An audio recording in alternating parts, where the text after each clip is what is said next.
She was nobody, a ghost in a penthouse full of killers. For 11 months, Lena Mercer cooked, cleaned, and cared for the mother of Chicago's most feared mafia boss, and not one man in that building ever learned her last name.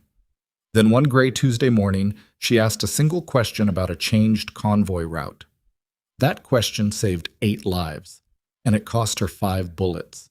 If you've ever been overlooked, dismissed, or treated like you don't exist, stay until the very end of this story. Hit like and drop your city in the comments.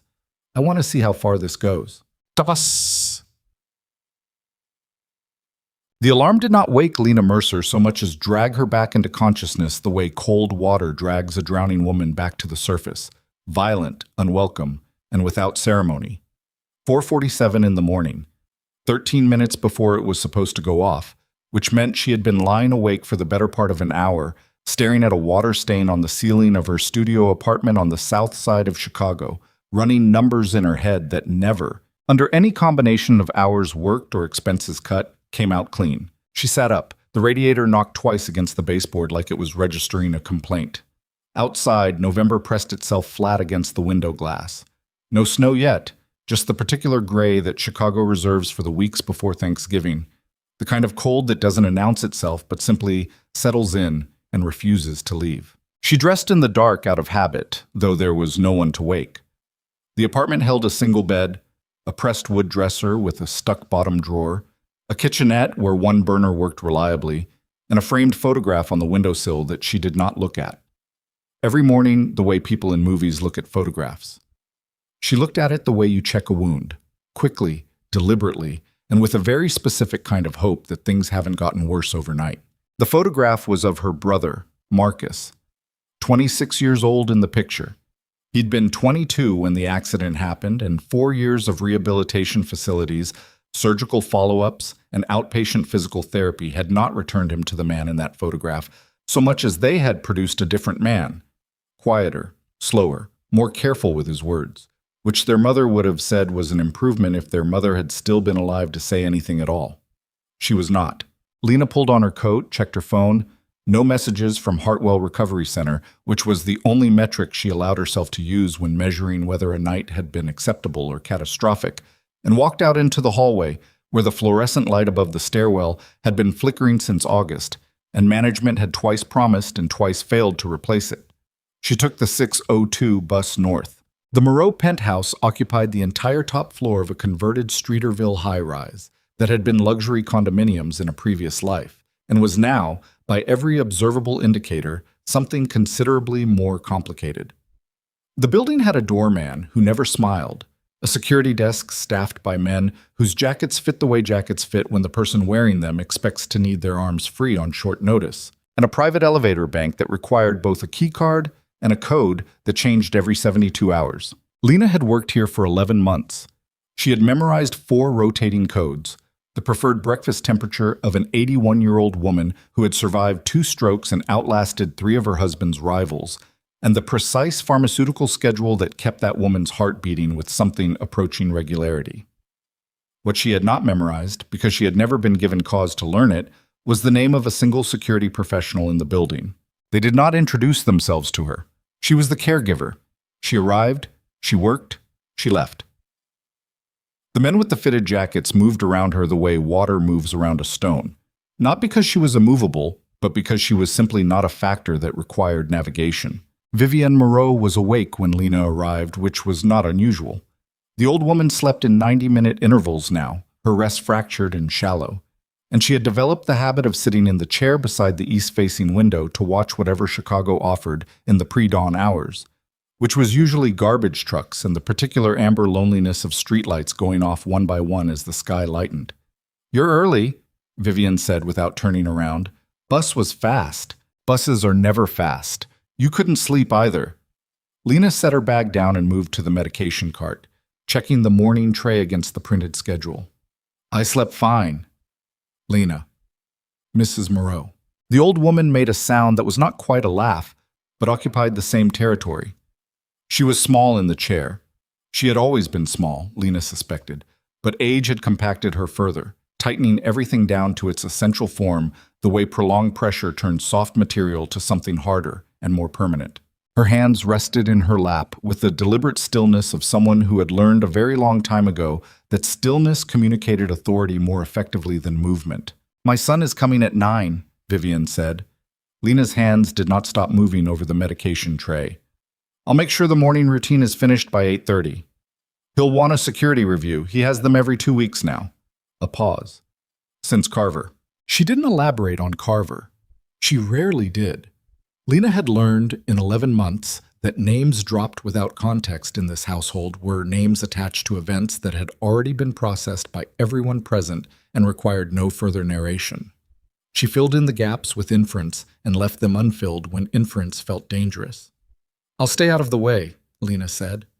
"Of course you will," Vivian said, and there was nothing unkind in it, which somehow made it worse. Damien Moreau arrived at 8:53, which Lena knew because she heard the elevator open from the kitchen where she was washing the breakfast dishes by hand, even though the penthouse had a functioning dishwasher, because the noise of the dishwasher made it harder to track movement through the apartment, and she had learned gradually, and without anyone teaching her, that tracking movement in this apartment was a useful skill. She heard him before she saw him. Not his voice, because he was not speaking yet, but the change in the building's atmospheric pressure that seemed to accompany his arrival, the way the men in fitted jackets straightened almost imperceptibly, and conversations in the outer rooms concluded themselves with a speed that suggested they had never truly been comfortable beginning. He was 41 years old.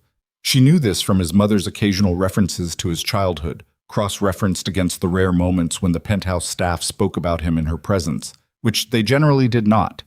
He was taller than she had expected the first time she saw him, which had been 3 weeks after she started, and which he had not acknowledged in any way. Dark hair gone slightly gray at the temples, eyes the precise color of deep water in winter, which she was aware was a romantic way to describe eyes belonging to a man who ran the most significant criminal organization in the city of Chicago, but accuracy required she noted anyway. She heard him moving through the living room, heard Vivian's voice, warmer than usual, the specific warmth reserved for people you have loved for so long. The love has stopped being a feeling and become instead a structural feature of how you move through the world. Then a male voice she didn't recognize, speaking in the measured cadences of someone delivering a briefing, route options, staffing allocations, a transfer scheduled for the following week.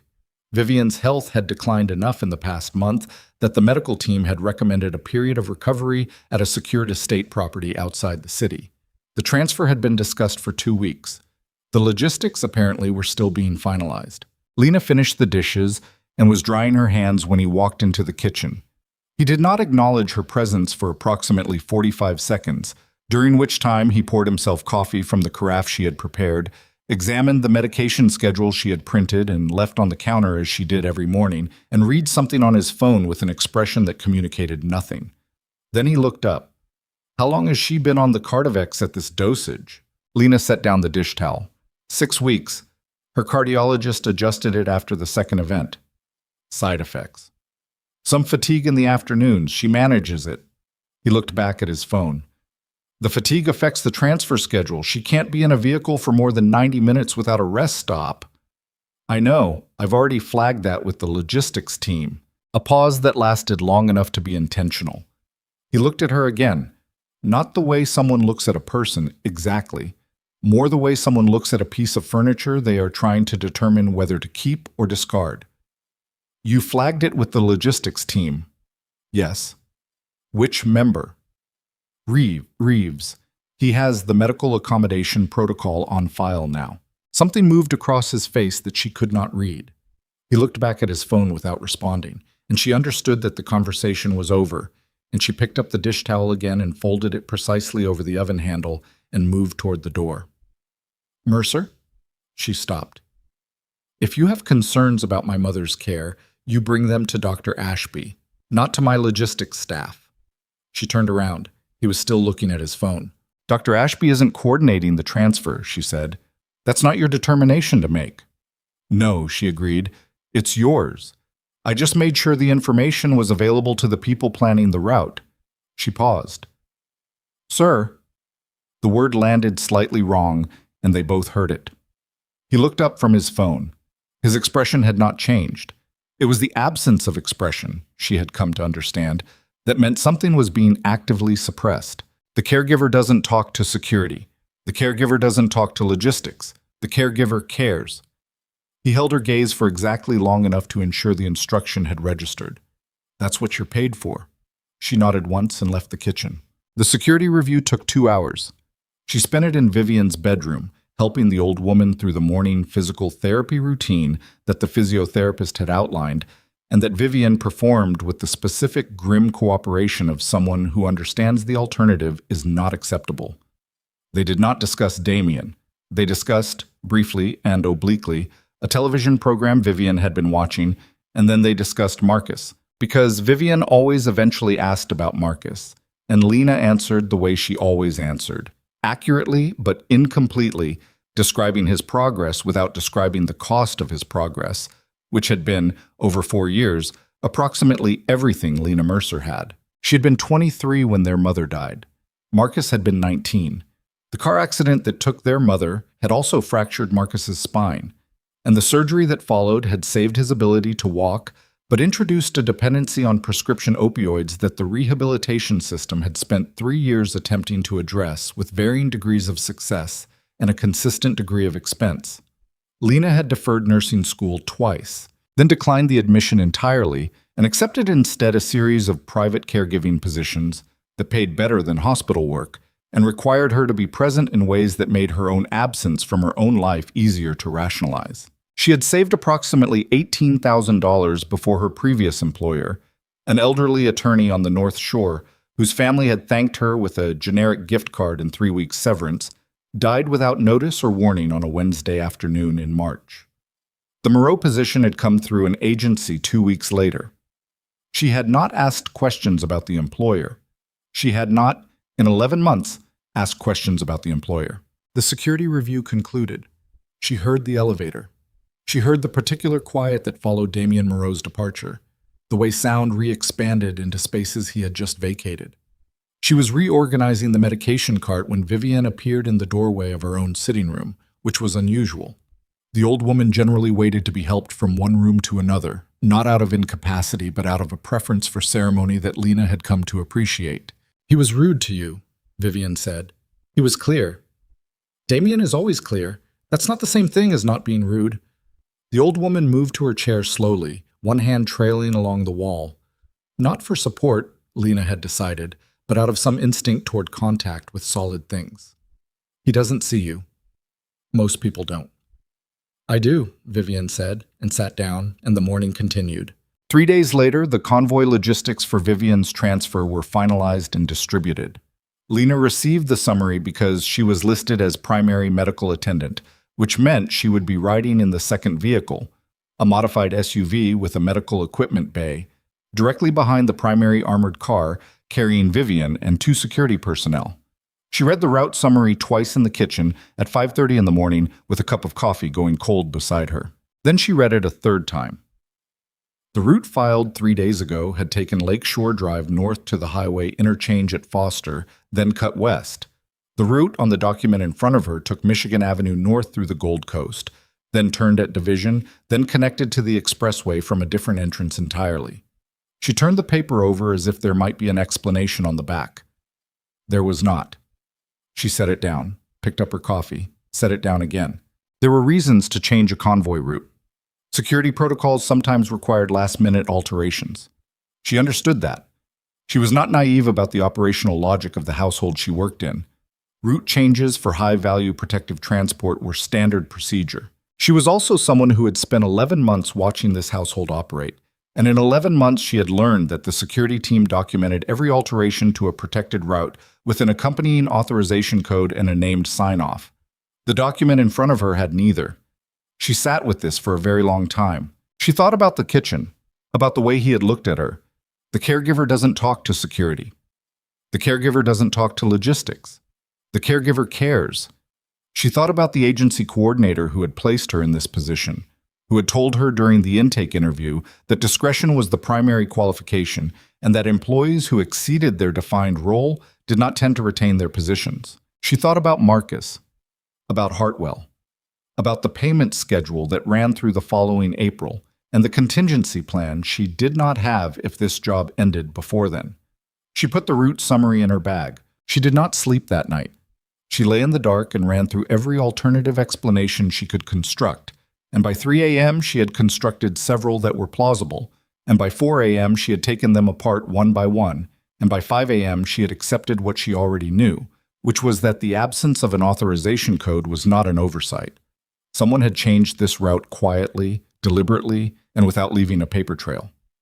The transfer was in 6 hours. She thought about saying nothing. She was genuinely capable of imagining that version of the morning, getting on the bus, arriving at the penthouse, riding in the second vehicle, keeping her eyes on Vivian's vitals and her mouth shut about everything else.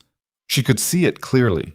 She could feel how much easier it would be. She thought about Vivian in her chair at the east window, watching the streetlights go out.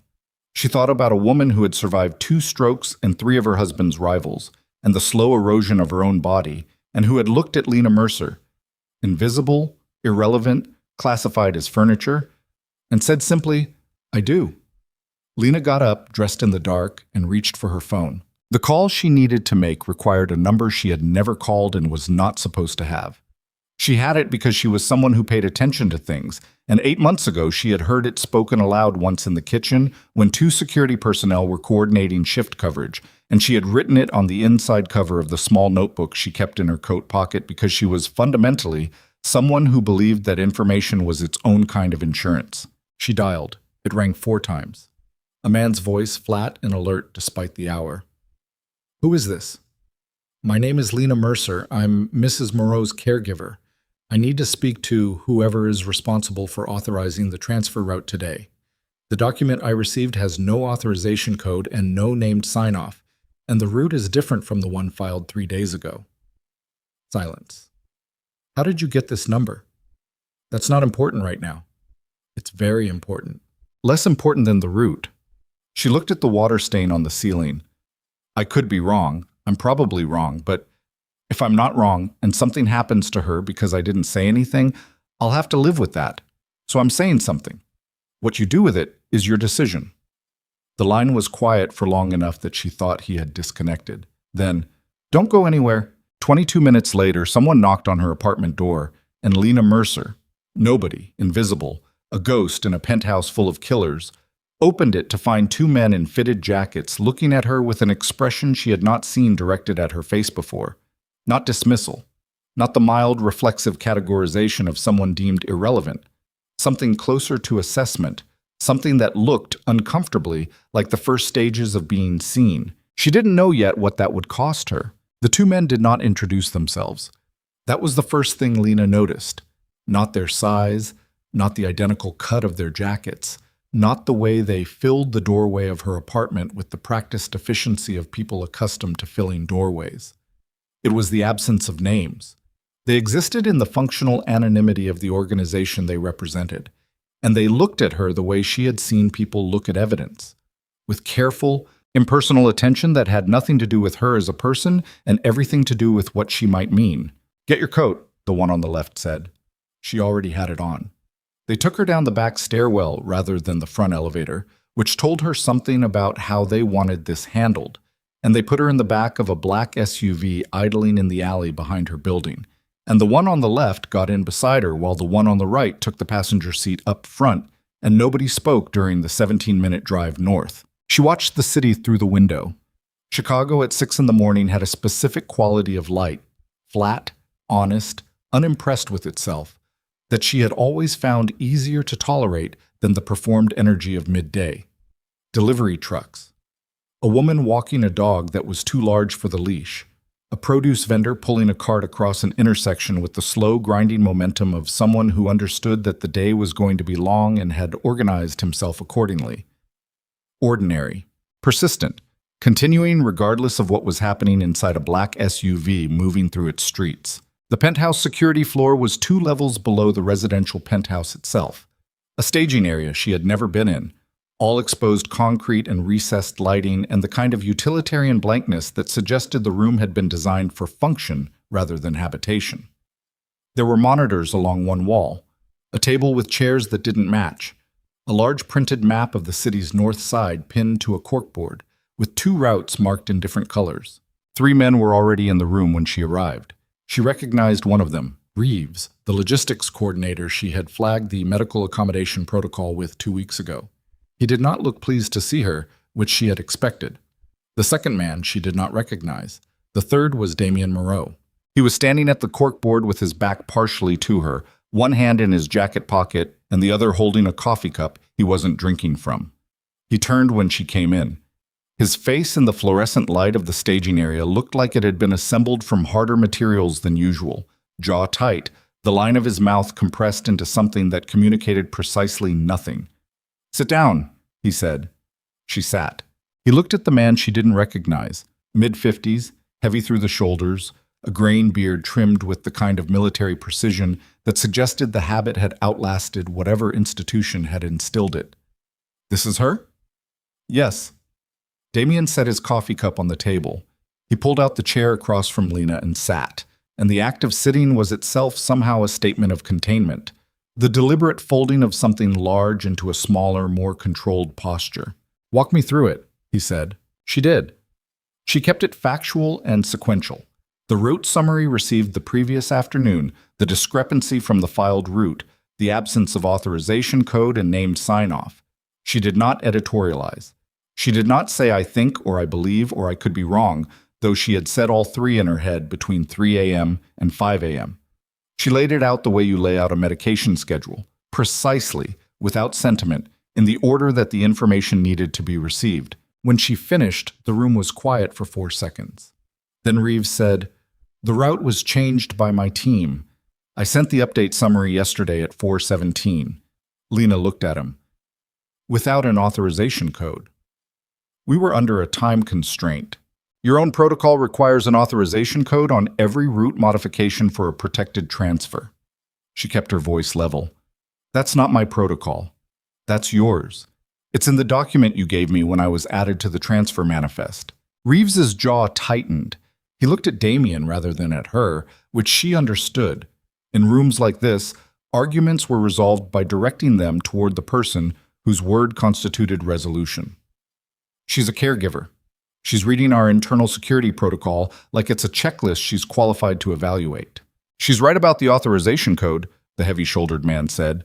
He had not moved from his position near the wall. His voice was the unhurried voice of someone who spoke infrequently and expected to be heard when he did. "I'm looking at the transfer summary right now. There's no code. There's no sign-off." Reeves opened his mouth and closed it again.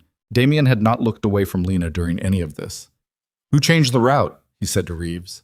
The statement arrived without inflection, which she was beginning to understand was more frightening than anger. "I told you."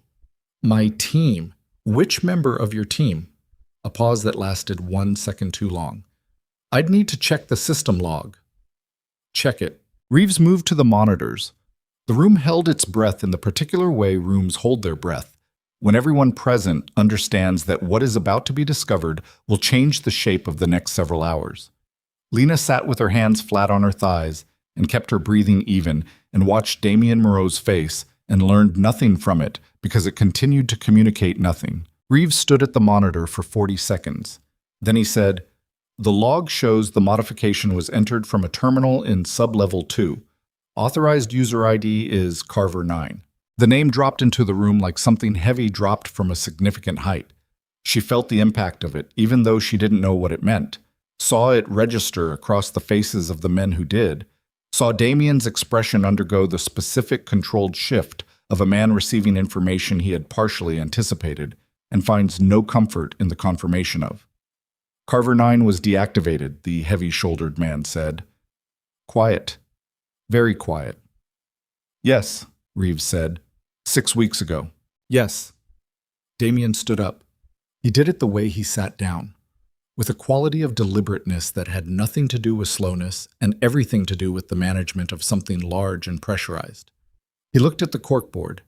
He looked at the 2 routes marked in different colors. He picked up a pen from the table and circled the intersection where the new route turned at Division Street. Pull the surveillance on that block, he said to the heavy-shouldered man. Everything from the last 72 hours. Already running it. Damien looked at Lena. She held the look without moving. The transfer is in 4 hours, he said. I know. If the surveillance shows what I think it shows, we're not taking either route. Okay.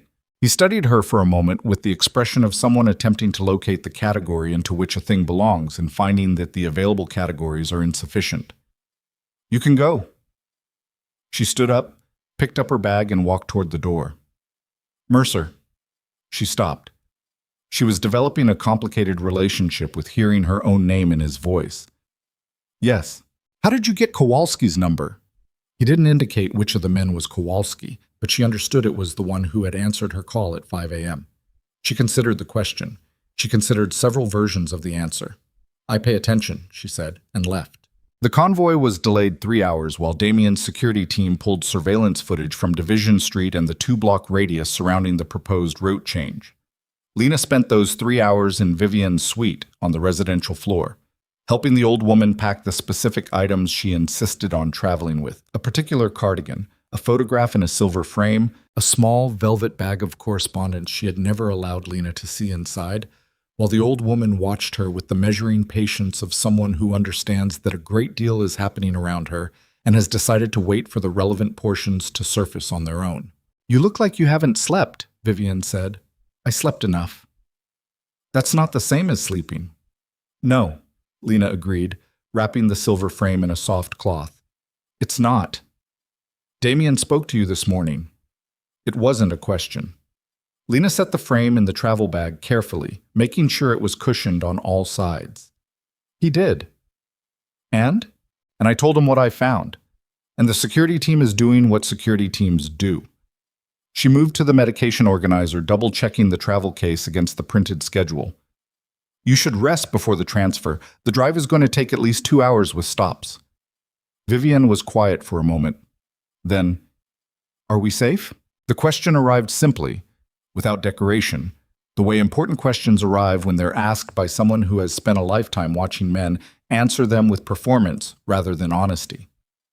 Lena looked up from the medication case. "I think so," she said. "I think the right people know the right things now." She paused. "I'm going to be in the vehicle directly behind yours. I'll have eyes on your car the whole time."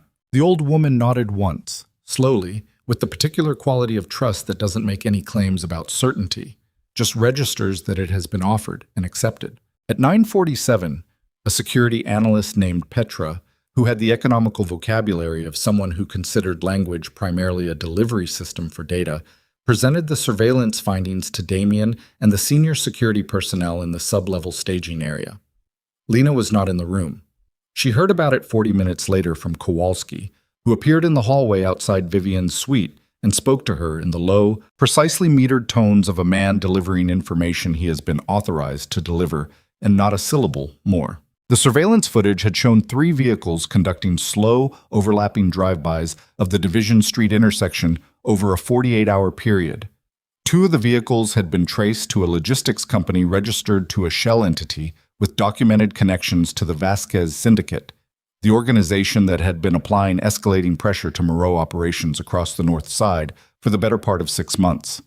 The 3rd vehicle had not yet been traced. The planned ambush point, Petra had assessed, was the construction zone at the Division and Clark intersection, where lane closures had been in effect for 11 days, and traffic was routed into a single-lane corridor with no viable secondary exit for approximately 400 meters. The convoy, slowed by the corridor, would have been held stationary for an estimated 40 to 60 seconds. Long enough. Kowalski told her all of this in 40 seconds.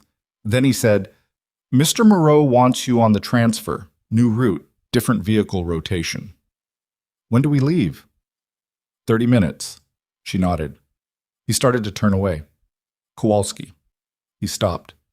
"The deactivated user ID that modified the route. Carver 9. She kept her voice low and her eyes on the mid-distance. The way you keep your eyes when you're asking a question you're not sure you're entitled to ask. "Carver was a person." A pause. "Yes." "Was." Another pause. "He's dead. Has been for 6 weeks. He looked at her steadily. "Somebody used his credentials from inside this building." She let that sit. "Someone on the inside," she said. "Someone on the inside," he confirmed and walked away. The next 90 minutes were a specific kind of controlled tension she had no prior framework for. Not the tension of emergency medicine, which she understood from her caregiving work, not the tension of financial crisis, which she understood from the past 4 years. This was operational tension, the kind generated by a large number of people moving with deliberate efficiency toward a specific objective, while simultaneously accommodating the possibility that the objective might not be achievable in the way it had been planned. Vehicles were repositioned. Personnel assignments were reshuffled. A new route was drawn and authenticated with 3 separate sign-offs and distributed on paper rather than electronically. She rode in the 3rd vehicle this time. The modification to her position had been communicated to her by Reeves, who delivered it without looking at her and left before she could respond. And she understood that Reeves was a man currently experiencing the specific discomfort of having been wrong in front of people whose opinion of him carried operational consequences. The convoy moved out at 11:20. 4 vehicles, lead security, primary armored transport carrying Vivian and 2 senior personnel, medical SUV with Lena and a paramedic named Dario, who smelled faintly of cigarettes and had the settled, unworried competence of someone who had done this kind of work for a very long time, and a trailing security vehicle. They took the new route, east to the lake, north along the Shore Drive corridor, then the highway interchange as originally filed 3 days ago. She watched the city through the window. She watched the primary transport 2 vehicles ahead of her. She watched the mirrors. She did not talk to Dario, and he did not talk to her, and the silence between them was the professional silence of 2 people who understand that conversation during an active operation is a luxury allocated only to moments that can afford the distraction. They were 40 minutes out from the estate when her phone buzzed. An internal communication channel, the transfer coordination app that had been installed on her phone when she was added to the manifest. A message from a sender listed only by an operational code she didn't recognize. The message said, "Check the lead vehicle's 3rd wheel well, right rear." She stared at the message. She read it twice, 3 times. She looked up at the back of Dario's head. "I need to reach Kowalski." Dario reached for the radio without asking why. She appreciated this more than she could have articulated in the moment. He raised Kowalski in 11 seconds. She read him the message, verbatim. The channel ID, the text, the timestamp. The radio was silent for 6 seconds. Then Kowalski's voice, very flat, very controlled. "Do not change speed. Do not alter spacing. Tell Dario to stay in lane." Kowalski. "We're pulling over in 3 minutes. There's a maintenance access point at the next overpass. We go there. Nobody moves until I say." She lowered the radio handset and looked out through the windshield at the primary transport moving steadily ahead of them at 62 miles per hour, with Vivian Moreau inside it, and whatever was in the right rear wheel well ticking away in the cold November air. And the thing she felt in that moment was not panic. She had processed panic into something quieter and less useful over 4 years of crises that required action rather than feeling, but a very specific, very clear-edged understanding that she was no longer a caregiver who had made an inconvenient observation at an inconvenient hour. She had walked through a door she had not fully seen until she was already on the other side of it.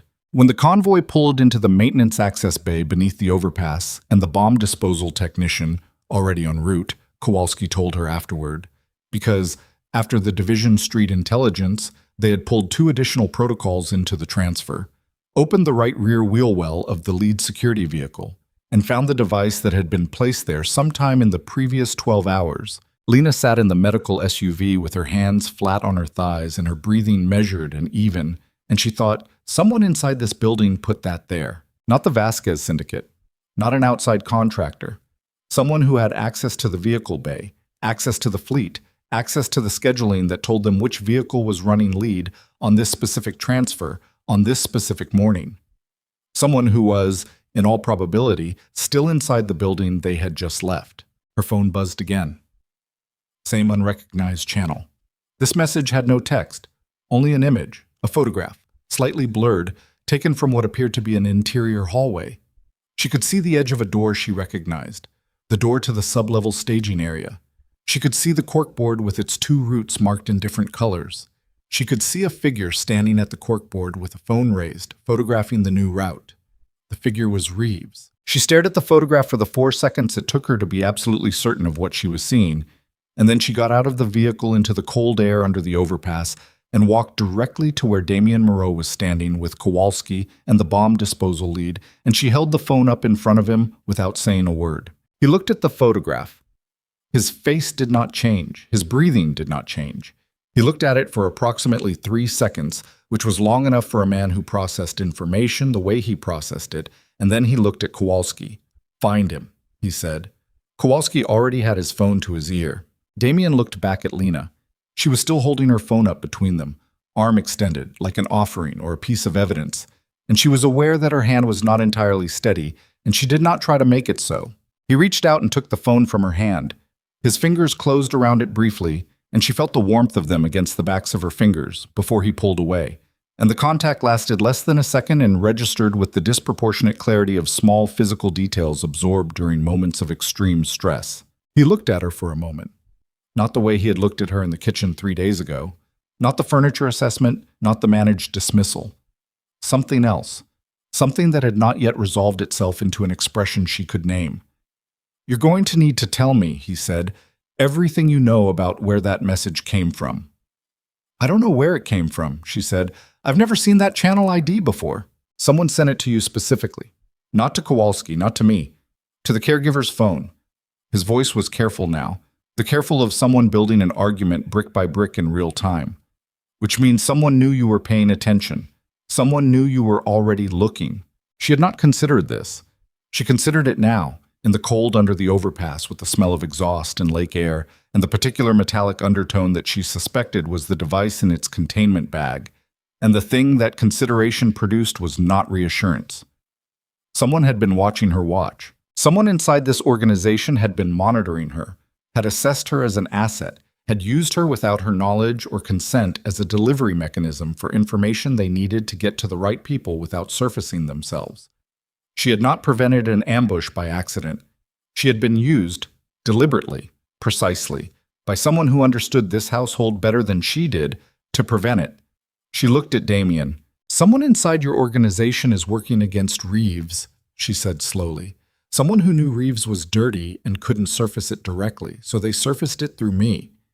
The silence under the overpass had a different quality from the silence in the staging room that morning. That silence had been anticipatory. This one was the silence that follows a detonation, the moment after the noise when the full scope of the damage is still being inventoried. "Yes," Damien said. He handed her phone back to her. "And now I need to know who." She took the phone. She looked at the unrecognized channel ID. She thought about a dead man's credentials used to modify a route from inside a building. She thought about 2 conflicting betrayals operating simultaneously in the same organization, one trying to get Vivian Moreau killed and one trying to stop it. And both of them, for reasons she did not yet understand, running their operations through the woman nobody in this building had ever bothered to see. Her hands had stopped shaking. She looked up at Damien Moreau in the gray November light under a Chicago overpass, with a bomb in a bag 20 feet away and a traitor still walking free in his building, and she said the thing she had been not saying since 5 a.m., the thing she had known since she looked at the water stain on her ceiling and understood that she had already made the only decision she was capable of making. "Then I guess," she said, "you'd better start telling me things you don't usually tell caregivers." Damien did not take her back to the penthouse. He took her to a location she had no name for, a converted warehouse space on the near west side that presented itself to the street as a commercial printing company and contained, behind its front offices and their convincing clutter of paper stock and industrial equipment, a series of interior rooms that had been purpose-built for conversations that required no witnesses and no record.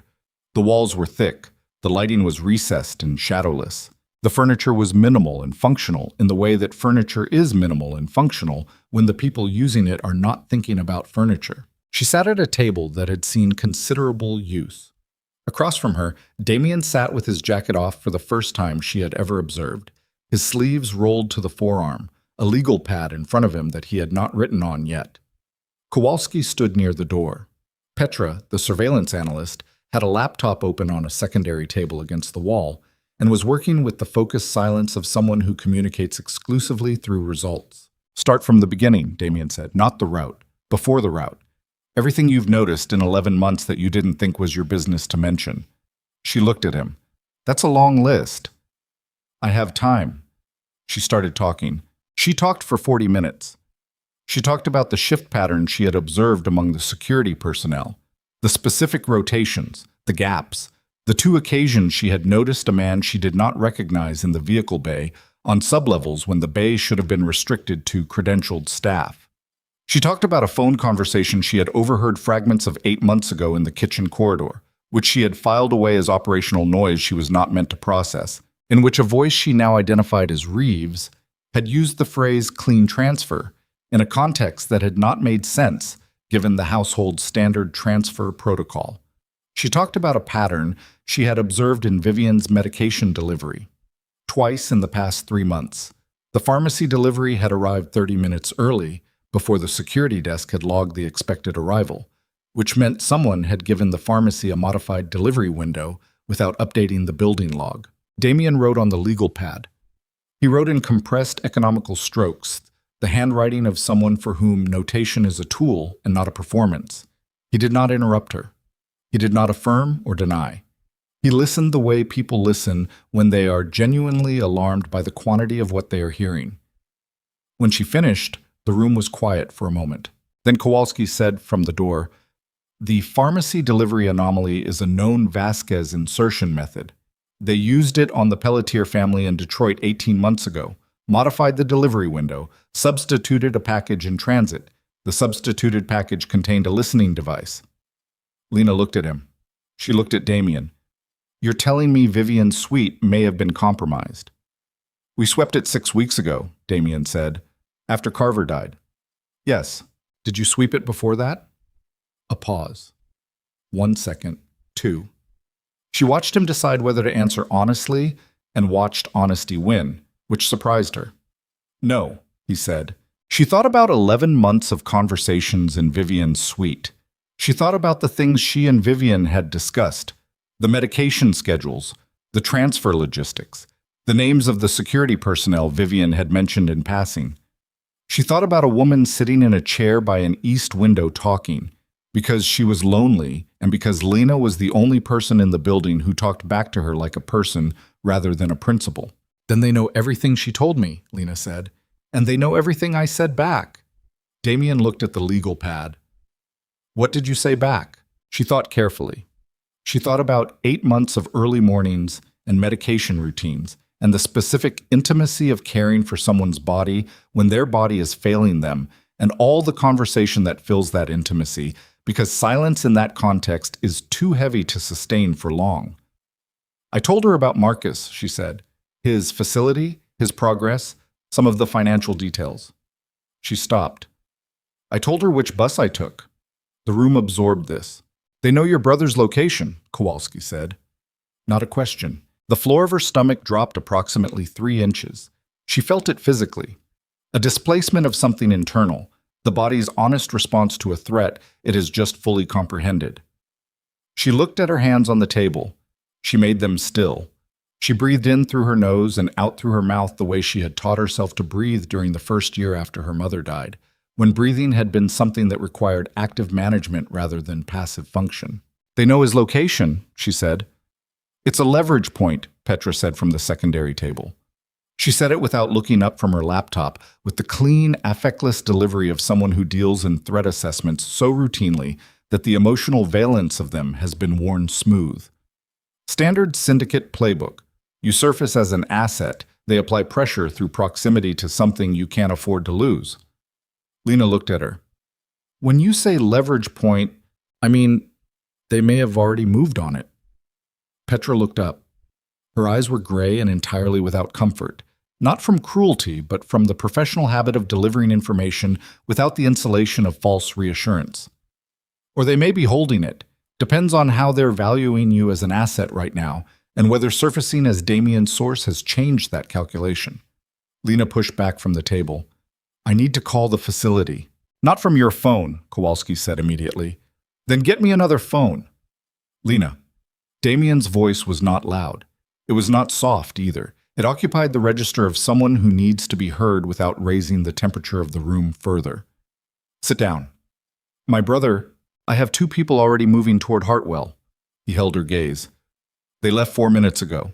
Your brother is not going to be touched." He said this with the specific weight of a man who understands that a promise made in this context carries a different order of obligation than ordinary speech. "Sit down." She sat. She did not feel reassured. She felt the specific fury of someone who has just discovered that the geography of their private life, the carefully maintained separation between the world they inhabit professionally and the person they are protecting, has been violated without their knowledge and has been violated for months. She thought about every morning she had arrived at the penthouse, every conversation she had allowed herself to have, every small detail she had offered in the natural course of caring for an elderly woman who was lonely and sharp and genuinely interested in the texture of other people's lives. She had been careful about so many things.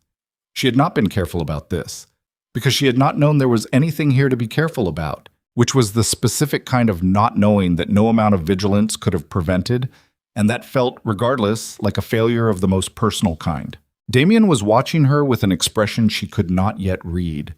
Something measuring, something that had shifted from the pure operational focus of the past 3 hours into a register she didn't have a clean name for. "The anonymous channel that sent you the wheel-well photograph," Petra said. "I've traced the origin point. It's a burner relay through 3 intermediary nodes, but the originating device pinged a cell tower on the near north side at the time of transmission." She turned the laptop toward the table. On the screen was a map with a single marked location. That tower services a 4-block radius. One of those blocks contains a parking structure on Huron Street that Moreau Security uses for vehicle overflow. Damien looked at the map for 3 seconds. Someone in our own vehicle pool. Someone with access to it, not necessarily staff. Petra turned the laptop back. "The Vasquez Syndicate has been running an infiltration operation against Moreau infrastructure for approximately 8 months. We've confirmed 3 points of penetration: the Logistics Coordination Desk, Reeves, the Pharmacy Delivery Protocol, and now potentially the vehicle pool. What we haven't confirmed is the internal counter-operation." She paused. "Someone inside this building has been actively working against the Vasquez infiltration. They surfaced the wheel-well device. They surfaced the route modification. They used Mercer as a conduit for both." "Why Mercer?" Damien said. He was not asking her. He was thinking aloud, which she was beginning to understand was a thing he did rarely, and only in rooms he considered secure. "Because I'm nobody," Lena said. Both Petra and Kowalski looked at her. "I'm the caregiver. I don't show up in operational assessments.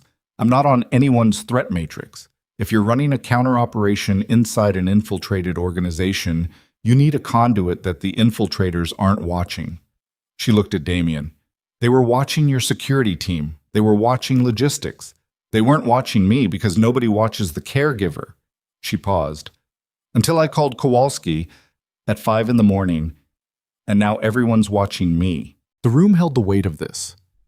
"Which means," Kowalski said slowly, "that whoever was running the counter-operation through you has just lost their cover conduit, and the Vasquez people now know that the route modification was surfaced and the device was found, which means they're going to move faster," Damien said.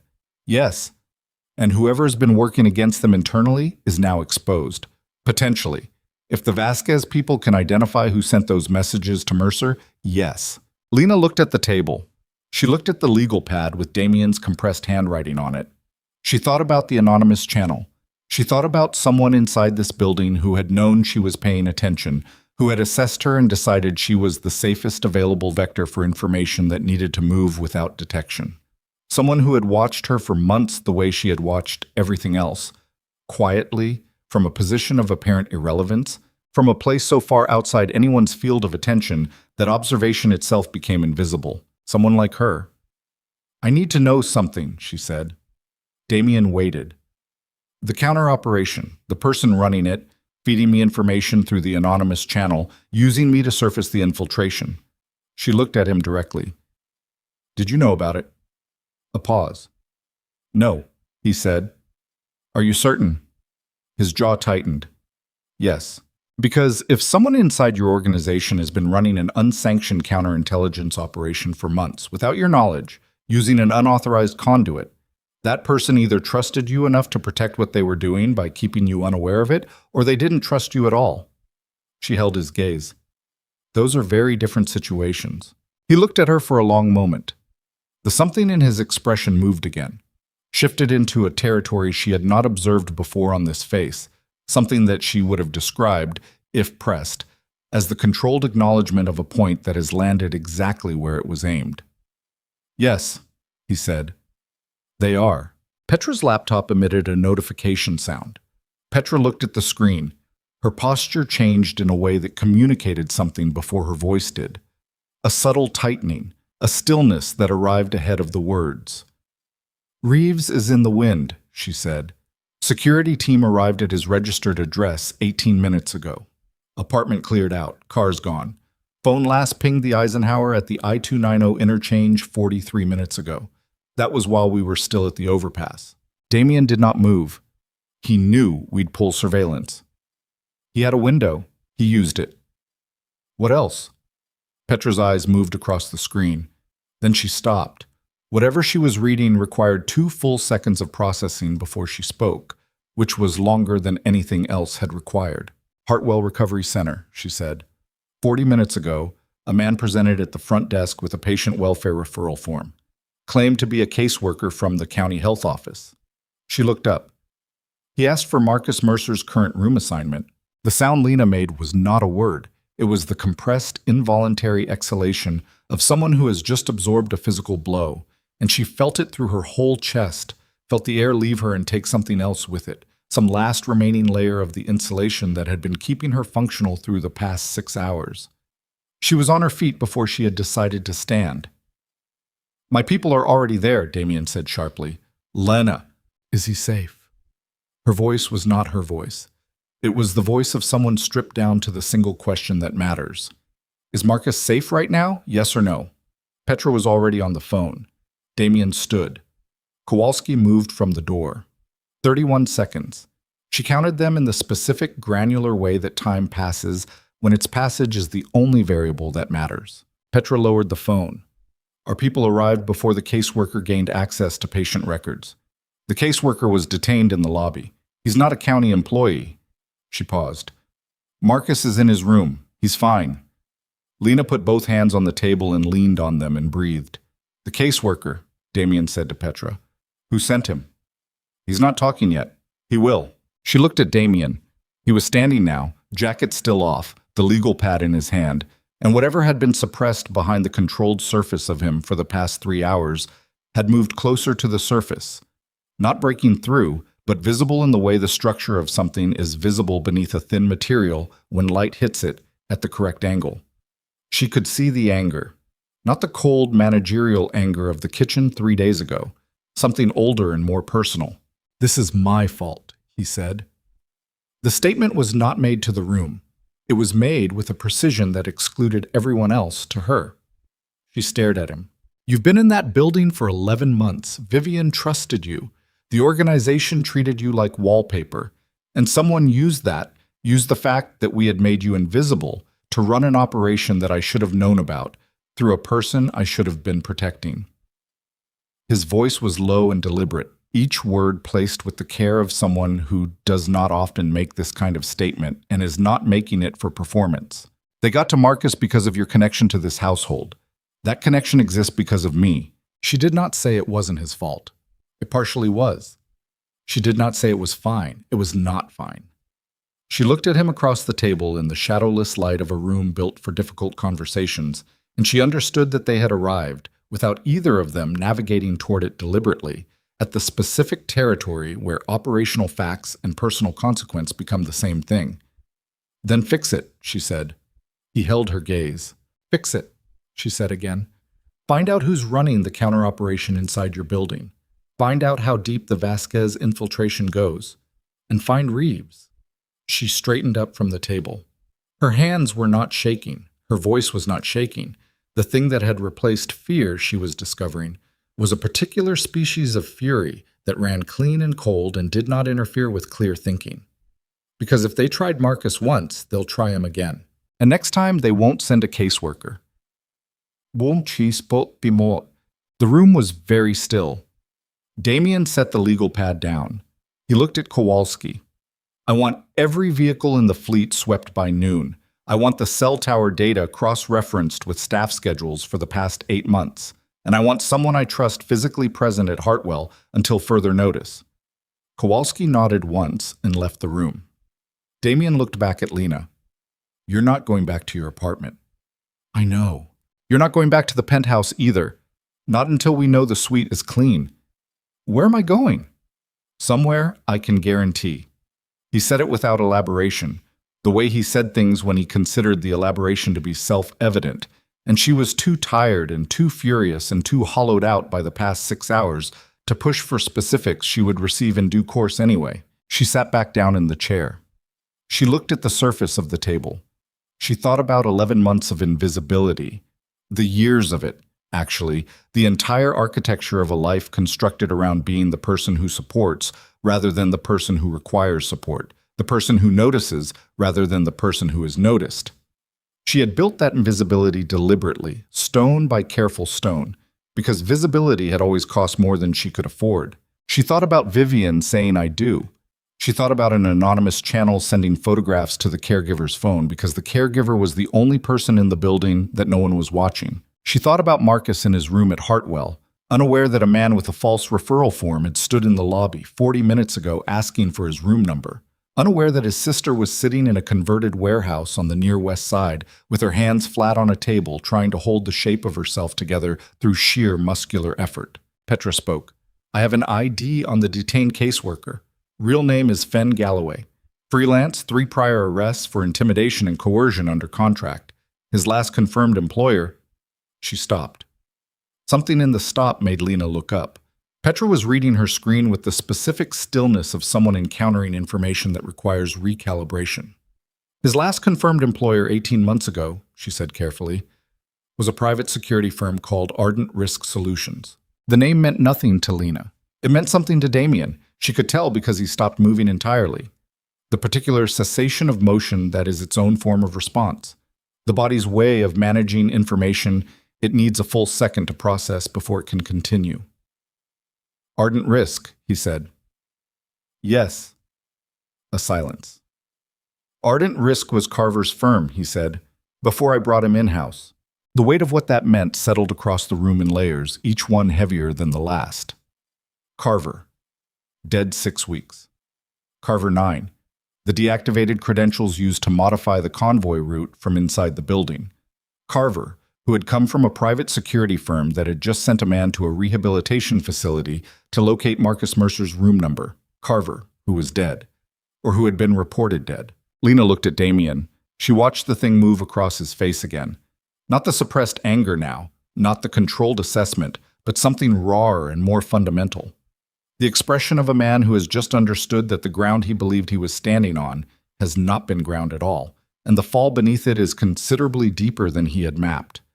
He's not dead, Damien said. Petra's fingers were already moving on the keyboard, pulling the incident report from 6 weeks ago, the one that generated the death record. She worked for 15 seconds.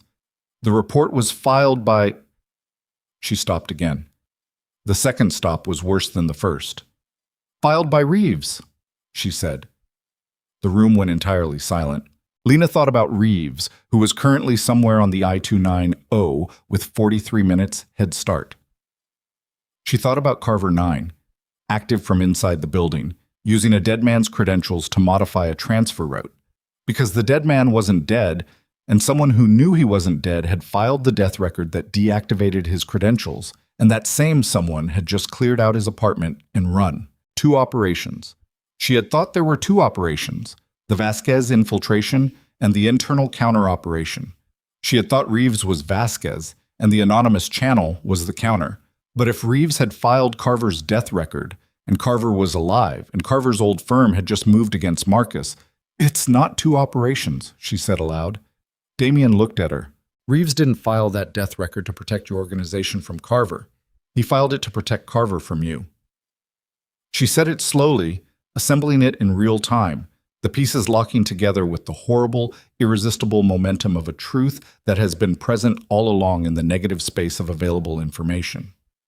Carver isn't working against the Vasquez syndicate from inside your organization. Carver is the Vasquez syndicate's asset. He's been inside your operation from the beginning. Reeves didn't betray you to the Vasquez people. They were both already there.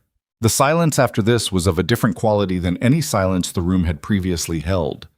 And the anonymous channel, Damien said. His voice was very quiet now. The quiet of extreme compression. Someone else. A third party. Someone who knew about both Carver and Reeves, who knew the infiltration had been running for months, and who couldn't surface it through your security structure because your security structure was compromised. She looked at him. Someone who's been watching this whole time and chose the only clean conduit available. Damien's phone rang. He looked at the screen. Something in his face shifted. Not the suppressed anger, not the calculation, but a different register entirely, something she had not seen on this face before. He answered. He listened for 11 seconds. He said nothing. He lowered the phone. He looked at Lena with an expression she would spend a considerable amount of time afterward trying to fully understand. The expression of a man confronting the specific species of betrayal that destroys not because it is unexpected, but because it has been, in retrospect, exactly as expected as the most painful things always are. The anonymous channel, he said. Petra traced the originating device. Yes, Petra said. Her voice had gone very careful. Tell her whose it was. Petra looked at Lena. The device is registered to a burner purchased 8 months ago at a cash electronics vendor on Michigan Avenue. She paused. The vendor's security footage shows the purchase being made by a woman in her late 70s, small build, gray hair, using cash. Lena stared at her. The device has been pinging cell towers consistent with movement between a single north side high-rise and medical facilities in the Gold Coast area, Petra said. The high-rise is the Moreau residential building. Lena stopped breathing. It's Vivian, Damien said. And his voice, for the first time in the 11 months she had known him, sounded like something had broken inside it, cleanly and at the root, the way old wood breaks. Not with drama, but with the simple structural finality of something that has been holding weight for too long and has finally, irrevocably, given. His mother had known about the infiltration for 8 months. His mother had been running a counter-operation from her sitting room. His mother had watched and waited, and chosen Lena as her instrument, not because Lena was nobody, but because Vivian Moreau had seen exactly who Lena was from the very first morning, and had understood that the most dangerous person in a building full of armed men was the one that no one was watching. And now Vivian was in a secured vehicle somewhere on the highway between Chicago and an estate whose location had been photographed from the staging room corkboard by a man who was currently in the wind, heading toward a destination that Carver, alive, embedded, 8 months deep inside the organization's infrastructure, already knew. Lena was already standing. The estate, she said, they know the location. Damien was already moving toward the door, and for the first time since she had known him, he was moving without the composure, without the managed, pressurized control that had always made him seem like a force of nature operating at a chosen frequency. And what replaced it was something she recognized from her own interior, from the 3 a.m. arithmetic sessions and the phone calls from Hartwell and the 11 months of quiet, accumulated terror of losing the one person she could not afford to lose. He was afraid. Not for his organization, not for his reputation or his territory or the operational integrity of his criminal empire. For his mother. And Vivian Moreau, 81 years old, 2 strokes, a velvet bag of letters she had never let anyone read, sitting in an armored vehicle headed toward a location that had been compromised before the convoy ever left the city, had known when she pressed Lena's hand in the suite that morning before the transfer and said, "I trust you," with a simplicity that had felt at the time like ordinary reassurance, that she was saying something else entirely. She had known what was coming. She had been preparing for it for 8 months, and she had placed the only bet she trusted in the hands of the woman her son had dismissed as nobody. The door of the warehouse swung open into gray November air. Damien was already at the vehicle. Lena ran. They drove north at 107 miles per hour, with 2 vehicles running interference, and Damien on the phone the entire time. His voice stripped down to pure function.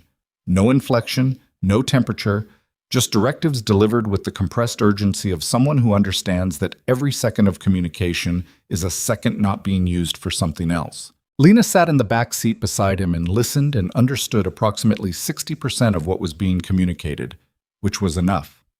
Enough to know that the convoy carrying Vivian had a 12-minute lead on them. Enough to know that the estate's perimeter security had not yet been alerted because the communication channel used to reach them ran through a coordination node that Petra was now not certain was clean.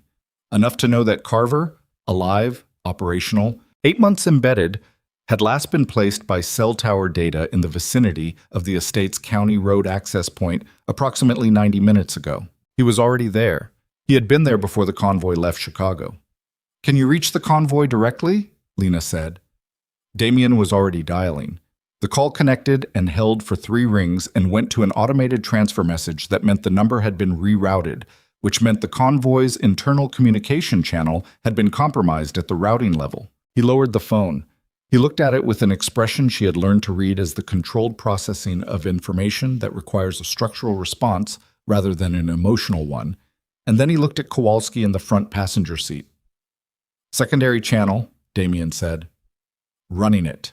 The vehicle hit a highway seam at speed, and the chassis shuddered, and Lena put one hand flat against the door to stabilize herself and kept her eyes on the road ahead, on the gray November sky pressing down against the flat Illinois landscape, on the mile markers going past at a rate that her mind was automatically converting into time-to-destination calculations she could not afford to be wrong about. 11 minutes. At current speed, 11 minutes. The secondary channel connected. A man's voice, one of the senior security personnel riding with Vivian, a man named Garrett, whose voice she recognized from the penthouse hallways. "Go ahead." "Status," Damien said. 40 minutes from estate. No incidents. Mrs. Moreau is, stop the convoy right now. Pull off the road, full stop, and do not proceed to the estate." A pause. 2 seconds. "Sir, we're on a county road. There's no—" "I don't care where you stop. Stop." "What's the threat?" "Carver is alive and he's at the estate. Stop the vehicle." The pause this time was longer. She heard something in it. Not hesitation exactly, but the specific recalibration of a professional who has just received information that requires him to reorder everything he thought he knew about the current situation. "Stopping now," Garrett said. The line stayed open. She heard the deceleration of the convoy, heard, in the background, Vivian's voice asking a question that she couldn't make out, and Garrett's voice responding with the careful neutrality of someone managing a high-value principal's anxiety without feeding it. "Garrett," Damien said, "count your personnel. Everyone in both vehicles, I want a verbal confirmation." A pause. She heard Garrett move, heard him speak to someone, heard a response. Then, "Sir, I'm showing one personnel discrepancy. Vehicle 2 has a driver I don't—" A sound, a sharp compressed sound that was not a word and was not nothing, and then the line erupted into noise. Not gunfire. Not yet. Something worse in some ways, the noise of a contained space becoming suddenly violent, of bodies impacting surfaces, of a man's voice cutting off mid-sentence with the brutal efficiency of someone being prevented from continuing. Then silence on the line. Then a voice she did not recognize. Male, unhurried, with the flat effect of someone who has moved past the adrenaline phase of what they're doing into the colder territory on the other side of it. "Mr. Moreau, I think you know what this is." Damien's jaw was a single rigid line. "Let me talk to her." "In a moment." A pause. "You've been thorough today. Reeves, the device, the route. I want you to know I'm impressed. Genuinely."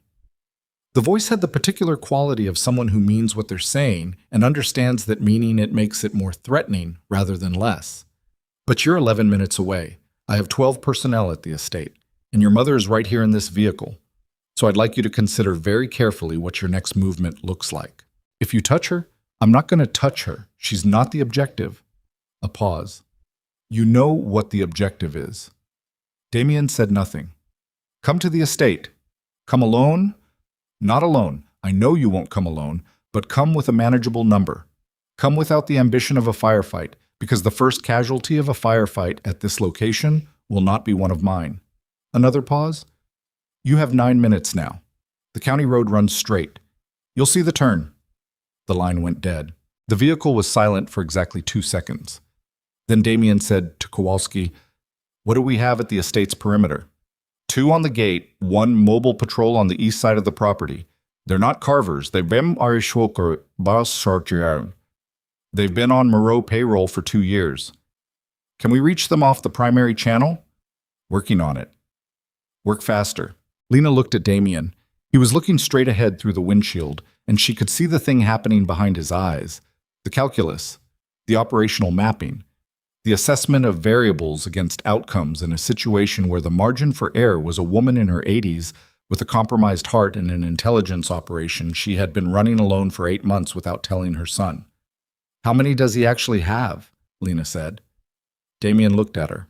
"He said 12 at the estate. Is that realistic or is it leverage math?" A pause. Carver ran a team of 8 at maximum operational capacity, adding Reeves and whatever Vasquez personnel he could mobilize in the window since this morning. He calculated, 7 to 10 is realistic, 12 is the ceiling. "And you have 6 in these 2 vehicles, 3 at the estate perimeter if Kowalski reaches them." He held her gaze. 9 against 10. In an environment they've had 90 minutes to prepare. She thought about this. He wants a negotiation. He wants a surrender. He wants something he can take back to the Vasquez syndicate as a win, because if he kills you and your mother without a deliverable, he's just created a war. But if he walks out of this with a signed concession on territory or operations, he's not getting a concession. "I know." She held his gaze. "I'm saying that's his objective, which means his interest is in keeping Vivian alive and functional until you arrive and agree to something. Which means the window between now and that agreement is the only window that exists." He looked at her for a moment with something in his expression she had seen once before, in the warehouse, when she had laid out the 2-operation theory and watched him recalibrate. The specific expression of a man who does not routinely encounter other people's thinking as a resource and is adjusting to the experience in real time. "What are you seeing?" he said. "The estate has a service access road on the north side. It's on the property documentation I reviewed when we were planning the original transfer route. There was a note about delivery access for the catering service used for the estate's event hosting." She looked at the road ahead. Carver prepared for a direct approach from the county road. He's had 90 minutes to position for it. He hasn't had time to cover every access point on a property this size. Kowalski turned from the front seat. "The service road comes out behind the main structure. If we can get 2 personnel on foot from the tree line to the north..." "You'd need a diversion at the front gate," Damien said. "Yes.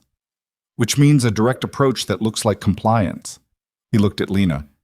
"Which means I have to look like I'm coming in to negotiate." The vehicle hit the county road and the quality of the sound changed. Asphalt to packed gravel, a rougher, more immediate surface that transmitted every imperfection directly through the chassis.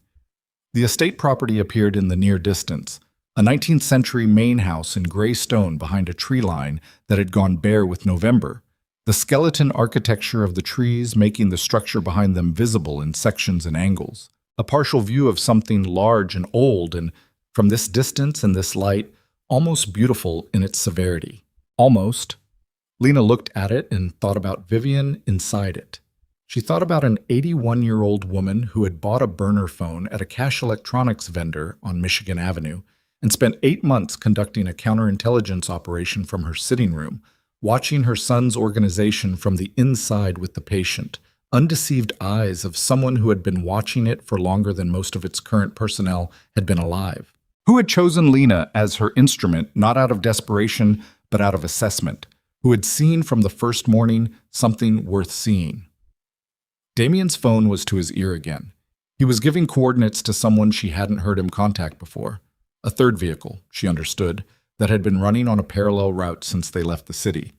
2 personnel moving toward the north side of the property on foot from the tree line. The plan had 4 minutes to work. They came through this main gate at reduced speed with both vehicles.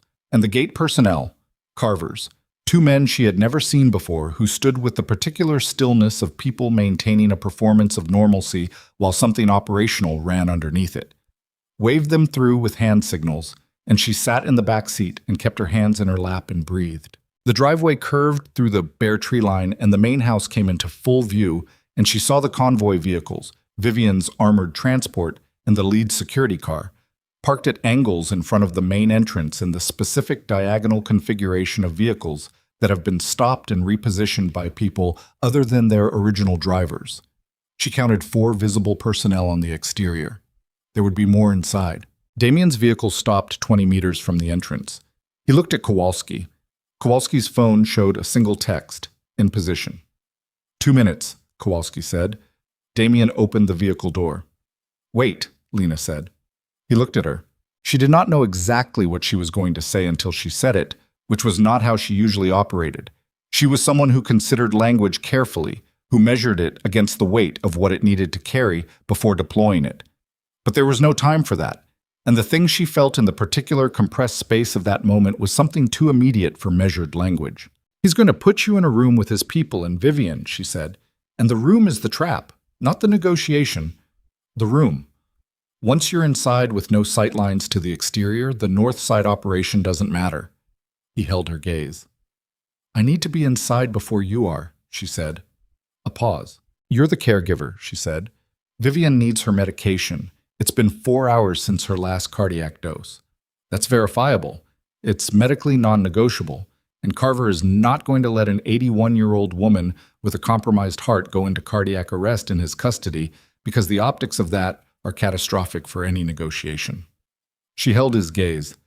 "He'll let me through because I'm nobody." She held his. "Because I'm the caregiver and I have the medication case and I don't register as a threat. You're not trained for... I know." She looked at him without flinching. "I know exactly what I am and what I'm not. But I can tell you the layout of that house from the transfer planning documentation. I know which room they'll have put her in because it's the only ground floor room with 2 exits. And Carver is a security professional who thinks in exits. And I know Vivian's medical status well enough to communicate it credibly to anyone who asks." She paused. "Let me go in first. Give me 4 minutes. Then come through the front." Bon samats pasui. He looked at her for what felt like a long time and was probably 6 seconds. "If something happens to you in there," he started. "Don't," she said, not unkindly. "We don't have time for that sentence." He closed his mouth. He looked at her with the expression she still didn't have a full name for. The one that had been developing since the overpass, since the warehouse, since she had held her phone up in the cold November air under a Chicago overpass and shown him a photograph and not looked away. He reached into his jacket and pressed something into her hand, small, flat, a panic transmitter the size of a thumb drive. "You press that and everyone moves," he said. "Don't wait for a clean moment. The second something's wrong." "I know." She got out of the vehicle. She pulled her coat straight. She picked up the medication case from the back seat. She had not let go of it through the entire drive, a fact she had not registered until this moment. And she walked toward the main entrance of the estate house in the gray November light, with her shoulders level and her pace measured and her heart doing something complicated and extremely loud inside her chest. The man at the door stopped her with a hand, not rough, but definitive. He looked at the medication case. "Cardiac medications," she said. "Mrs. Moreau is 4 hours past her last dose. If her heart goes into arrhythmia during whatever is happening in there, your boss's entire afternoon becomes significantly more complicated." The man looked at her. He spoke into an earpiece. He waited. He stepped aside. She went through. The entrance hall was a large, cold space. Stone floor, high ceilings. The furniture of a house used for events rather than habitation. Impersonal and slightly formal. 2 more personnel in the hallway. She walked past them toward the south corridor, which the estate documentation had shown as leading to the primary sitting room. The only ground floor room with access to both the main hallway and the service corridor that connected to the kitchen wing. She counted doors, she counted personnel, she counted the seconds. The sitting room door was open. Vivian was in a chair near the window. Of course she was. She was always in a chair near a window. This was simply where Vivian Moreau positioned herself in any room she occupied, with her hands in her lap and her posture so precisely maintained that it constituted, Lena understood, a form of defiance. Garrett was seated on a low bench against the wall, wrists bound with a cable tie, a cut above his left eye dark with dried blood. One of his security colleagues was beside him in the same condition. Carver was standing near the fireplace. She had built an image of him from 11 months of residual impressions. A name dropped without context, the deactivated credential, the dead man who was not dead. The image she had built was generic and cinematic, the way imagined people always are. The real Carver was 62 or 63, compact and deliberate in his movements, with the kind of face that communicated capability without communicating anything else. He had gray eyes. He looked at her the way he would look at a piece of equipment, assessing load-bearing capacity rather than character. "The medication," Lena said. She did not look at Vivian. Not yet. If she looked at Vivian now, something in her face would happen that she couldn't afford. She needs it. Set it on the table, Carver said. It requires administration. It's not a pill. She held the medication case so he could see its dimensions. Too small for a weapon of any meaningful kind. Too familiar in design to read as anything other than what it was. 2 minutes. You can watch. A pause. He looked at the case. He looked at her. He made the assessment she had predicted he would make. Nobody. The caregiver, not a variable, and nodded once. She crossed the room to Vivian. She crouched beside the chair and opened the medication case, and finally, now that her back was partially to Carver, allowed herself to look at the old woman's face. Vivian looked back at her with eyes that were completely, utterly clear. Not frightened, not diminished. The eyes of someone who has been waiting for this specific moment with the patience of a person who scheduled it herself 8 months ago, when she purchased a burner phone at a cash electronics vendor on Michigan Avenue and began the long, quiet work of protecting her son from the inside of the cage he didn't know he was in. Lena pressed the cardiac medication applicator to the inside of Vivian's wrist with practiced efficiency. With the other hand shielded entirely by her body and the open lid of the medication case, she pressed the transmitter. "You're going to be all right," she said to Vivian. Quietly. For Carver's benefit, if he could hear it, a caregiver's reassurance, entirely consistent with her function. Vivian looked at her. Then barely perceptibly, the old woman's eyes moved. Not to Lena's face, but to a point over her left shoulder, a fractional directional signal so controlled that it communicated without constituting movement. Lena looked. In the reflection of the window glass behind Vivian's chair, she could see the sitting room door, still open. Could see the hallway beyond it. Could see the shadow of a man moving along the wall of the service corridor, moving fast and low with the trained economy of someone who has been given 4 minutes and is now in his third. One of Carver's personnel, positioned in the hallway, turned toward the service corridor. Lena stood up, turned, and walked directly into Carver. Not toward him, into him, deliberately. The medication case going wide as though she had lost her footing on the stone floor, her hand catching his forearm. Her whole body weight in his space for the 2 seconds it took the man in the hallway to turn back because there was nothing to see. Just the caregiver stumbling, the nobody, not a factor. Carver steadied her with both hands on her shoulders and pushed her back with the impersonal efficiency of someone removing an object from their path. And in his eyes she saw the first flicker of something. Not recognition exactly, but its precursor, the moment just before a man decides he has miscategorized something important. "Sit down," he said. She sat. The next 90 seconds happened in a compressed sequence that her memory would afterward preserve not as a linear narrative, but as a series of physical impressions, the sound of the service corridor door coming off its frame, which was not loud but was definitive in the way that structural failures are definitive. The coordinated entry of 2 personnel from the north, which she had planned for abstractly and which was, in immediate reality, faster and more violent than abstractions prepare you for. A man's voice shouting, one of Carver's, near the window, and the response to that shouting from the hallway, and the particular quality of the next few seconds during which every person in the room was operating on pure instinct rather than plan. She was on the floor. She did not remember going to the floor, but she was there, turned toward Vivian's chair, her body oriented between the chair and the room.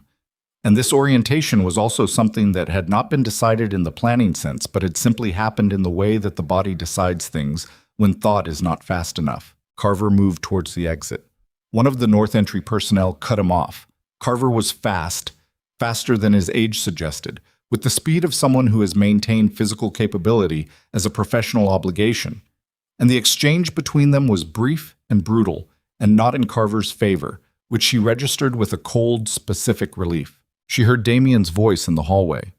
Coming through the front, as planned, 3 minutes and 50 seconds after she'd gone in, which meant he had started earlier than she'd asked for, which meant the panic transmitter signal had moved the timeline, which meant he had not given her the full 4 minutes, which meant he had been watching from outside and had decided, at some point in the past 4 minutes, that he was not willing to wait.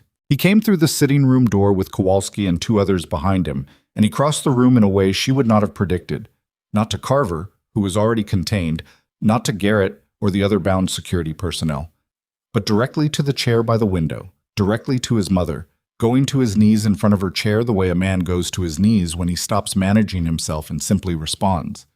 Vivian put one hand against the side of his face. "I'm fine," she said. "I've been fine." "You bought a burner phone," he said. His voice was not his operational voice, or his managerial voice, or any voice she had heard from him before. "You've been running an operation for 8 months. Someone had to. You should have told me. You would have stopped it. You would have tried to protect me from it." Her hand stayed against his face. "You don't protect me by keeping me in the dark, Damien. You've never understood that." The room was very still. Personnel were moving, securing Carver, checking the exterior, communicating through earpieces in clipped bursts. But the stillness at the center of the room, at the chair and the man on his knees before it, held its own gravity. Lena stood up from the floor. Her left knee had hit the stone at some point and was communicating its objection with increasing specificity. She moved to the window, away from the center of the room, because this was not a moment she was part of, and she knew how to not be part of a moment. She had been practicing it for 11 months. Then Vivian looked past her son and found Lena across the room. "Come here," Vivian said. Lena came. The old woman looked at her with the same clear, unfrightened eyes she had looked at her with over the medication case, and she took Lena's hand in both of hers the way she sometimes did in the mornings. Without asking, with the comfortable certainty of someone who has decided that physical reassurance is not a thing that requires permission between people who have been honest with each other. "I chose you," Vivian said quietly, "because you were the most capable person in that building. Not the most trained, not the most armed." She paused. "The most honest, the most awake, the most present." She pressed Lena's hand. "I'm sorry for what it cost you." Lena looked at her. She thought about Marcus, about the caseworker in the Hartwell lobby, about a burner phone in a velvet bag next to a silver-framed photograph and a cardigan, and the specific careful correspondence of a woman who had been doing what needed to be done for 8 months while her son built walls around her out of fear he called protection. "It's not over yet," Lena said. "Reeves is still out there." "I know," Vivian said. Damien rose from his knees. He looked at Lena. He looked at his mother. He looked at Carver, who was secured against the far wall, wrists bound, watching the room with gray eyes that had not lost their quality of assessment despite everything. "Carver," Damien said. He crossed the room. He stood in front of the man he had once trusted enough to bring in-house, the man whose reported death he had accepted without requiring verification, the man who had been inside his organization for 8 months with access to everything that mattered. "Where is Reeves?" Carver looked at him. He said nothing. Damien looked at him for a moment. Then he turned to Kowalski. "Put him in the vehicle." He turned back to Lena. Something was happening in his expression. The residual compression of the past 4 hours beginning, very slowly, to ease. The way a fist opens, not all at once, but finger by finger. "Reeves will surface," he said. "He has nowhere to go. The Vasquez Syndicate will distance themselves from him now that the operation is burned." He said it to the room, but he was looking at her. "It's done." She looked at him. She looked at the stone floor where she had been, at the window glass where she had seen the reflection of a shadow moving along a wall, at the chair by the window where Vivian sat with her hands folded and her posture maintained and her eyes clear and entirely undefeated. She thought, not quite done, because somewhere on the I-290 was a man who had her brother's name in his head and 11 months of accumulated information about her life in whatever device he was carrying, and the Vasquez Syndicate's survival instinct did not require its own operation to be successful. It required only that Moreau's cost-benefit calculation eventually tipped toward negotiation rather than retaliation. Reeves was not a loose end. Reeves was a message, and the message had not finished arriving yet. She felt it in the way she felt things, not as thought exactly, but as a physical alertness, a sharpening of the same instinct that had looked at a route modification at 4 a.m. and understood, before it could articulate the understanding, that something was wrong. She pressed the palm of her hand flat against her sternum, directly over the cardiac thud of her own heartbeat, and she breathed. Outside the estate windows, November had darkened by degrees into early afternoon, the particular gray giving way to a slightly deeper gray, the flat light redistributing itself across the bare trees, and the stone facade and the gravel of the drive where the vehicles sat at their functional, operational angles, waiting. Kowalski came back through the door. He looked at Damien.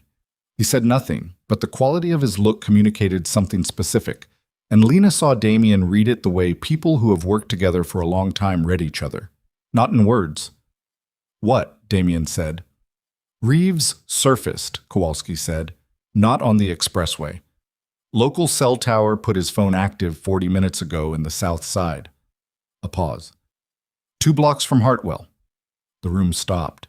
Lena's hand was still flat against her chest. She felt her own heartbeat change, felt it accelerate with the specific, clean, furious velocity of someone who has run a very long race and can see the finish line and understands that someone has moved it. She looked at Damien. He was already looking at her, and his face in that moment contained something that had not been there that morning in the kitchen when he had told her that the caregiver doesn't talk to security, and the caregiver doesn't talk to logistics, and the caregiver cares, something that had been built piece by piece across 11 months of invisibility and 4 hours of the most visible morning of her life. "Your people," she said, "at Hartwell. Are they still there?" "2 are still on site," Kowalski said. "But Reeves will know that. He'll have a counter." She looked at Damien. He looked at her. The distance between them in the sitting room of the gray stone estate house was approximately 8 feet and contained, she felt, the entire compressed weight of everything that had happened since 4:47 that morning. The route summary, the overpass, the warehouse table. His hand closing briefly over hers as he took her phone, his voice breaking along a single word when Petra told them about the burner and what it meant. "Then we go," she said. He didn't hesitate. "We go," he said, and for the first time since she had known him, the word "we" arrived in his voice without the operational modifier that usually preceded it. Not the organizational "we," not the hierarchical "we," but the raw, unhedged, two-person pronoun of people who have decided, without discussing the decision, that they are in the same place and moving in the same direction, and that this is no longer a temporary arrangement. She was already walking toward the door when the first sound reached them from outside. Not a vehicle, not a voice, but the particular compressed crack of a firearm discharged at close range in the open air, followed immediately by a second, and then a silence that had a different quality than any silence that had preceded it. She stopped. She turned. Through the sitting room window, across the gray gravel of the estate drive, she could see Kowalski's vehicle, the one they had arrived in, the one idling 20 meters from the entrance. She could see the driver's door open. She could see a man she recognized as one of Damien's perimeter personnel on the ground beside it. She could see, standing at the vehicle's rear, a figure in a dark jacket with a phone to his ear and a firearm in his other hand, looking directly at the sitting room window with the particular quality of someone who is exactly where he intended to be. Reeves had not gone to Hartwell. He had sent someone to Hartwell to make them think he had gone to Hartwell, and he had come here, and he had waited, and he had watched them bring Carver out and load him into the vehicle, and now he was standing in the gravel drive of the estate with a phone and a gun, and the expression of a man who has one remaining option and has decided, with the clarity that comes from having nothing left to lose, to use it completely. Through the window glass, across 20 meters of gray November air, Reeves raised the firearm, not toward the window, toward the vehicle where Carver was secured in the back seat, where the only person who could corroborate the full operational history of the Vasquez infiltration was sitting with his wrists bound and his gray eyes watching whatever was about to happen with the professional calm of someone who has accepted that some outcomes cannot be managed from the position he currently occupies. Lena understood what she was seeing, understood it completely in the single second before it resolved. Reeves eliminating the last witness, eliminating the evidentiary thread that connected him to Carver, and Carver to the Vasquez syndicate, and the Vasquez syndicate to 8 months of embedded operations inside the Moreau organization. Reeves eliminating his own testimony. She was through the sitting room door before she had decided to move. She cleared the front entrance at a run, and the cold hit her like a wall. November air, the particular dead cold of a gray afternoon that has used up whatever warmth it started with. And she was across the stone steps and onto the gravel before the operational logic of what she was doing fully articulated itself, which was, Reeves could not shoot Carver if there was a body between Reeves and the vehicle, She was the body, not because she had calculated it, because she was someone who moved toward the thing that needed to be moved toward. And she had always been that person. And 11 months of invisibility had not changed it, and 4 hours of the most violent morning of her life had not changed it. And the only thing that had changed was that now, running across gray gravel toward a man with a firearm, she understood this about herself with a clarity that felt, in its own terrible way, like the first completely honest self-knowledge she had possessed in years. Reeves saw her. His expression in the half-second before everything changed was not what she expected. Not contempt, not dismissal, not the reflexive categorization of a nobody. It was surprise, genuine, unmanaged surprise, the expression of a man who had planned for every variable and had not planned for the caregiver. She was 4 feet from the vehicle when he adjusted his aim, not toward Carver anymore, toward her. She heard Damien's voice behind her, her name, a single syllable, his voice stripped to something that had no operational register at all, no composure, no management, just the raw and unmediated sound of a person watching something they cannot stop. She heard boots on gravel, multiple sets, converging from different angles. She heard Reeves make a decision, heard it in the quality of the silence that preceded the sound, that half-breath pause that the body takes before committing to an irreversible action. She threw herself left, and the first shot went wide, and she hit the gravel on her right side, and the second shot did not go wide. She felt it before she heard it, and she heard it before she understood it, and she understood it before the pain arrived, which took approximately 2 seconds and then arrived comprehensively. Her left shoulder. The physical logic of it was simple and catastrophic. She was on the gravel, and she could not get up, and the cold was coming up through the stone and through her coat, and she could hear everything with extraordinary clarity. The third shot, fired by someone else, not by Reeves, the sound of a man going down, the crunch of boots, voices overlapping, someone's hands on her shoulder, on her neck, checking pulse, checking damage, saying something into an earpiece with the controlled urgency of someone who has been trained to manage this specific category of crisis. Kowalski's hands. She stared at the sky. Gray, completely, thoroughly gray. She thought about the water stain on her ceiling at 4:47 in the morning, which felt like a different geological era. Lena. Damien's voice. Close. Very close. She moved her eyes, and he was there, on the gravel beside her, and whatever had been left of his composure when he said, "We go," was entirely gone now, stripped down to something she had never seen on this face, something that looked, without any performance or management, like fear. "Look at me. Look at me." "I'm looking at you," she said. Her voice was strange to her. Thin, slightly airless, the voice of someone working around something new and intrusive in her chest. "Don't," he started and stopped, and she saw him do the thing she had watched him do all morning.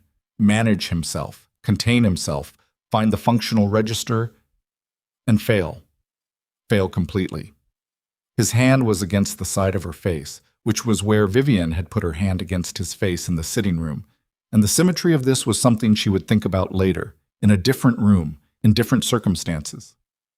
"Stay still. Don't move. Kowalski has medical—" "Reeves," she said. "Down." "Dead?" A pause. "No." "You need him alive," she breathed.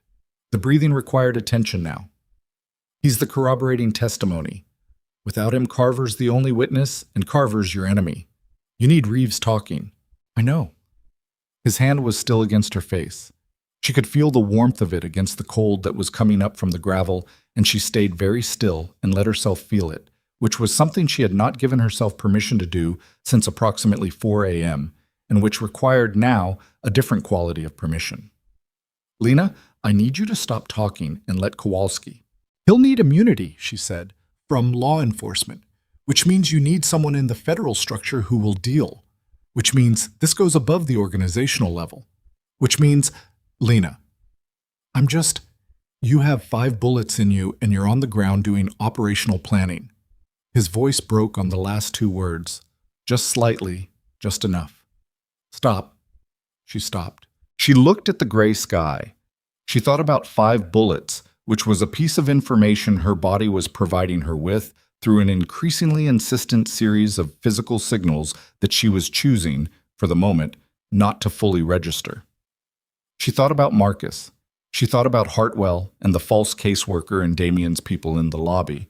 And she thought about a 15-second phone call she had not yet been able to make. "Marcus," she said, "he's safe.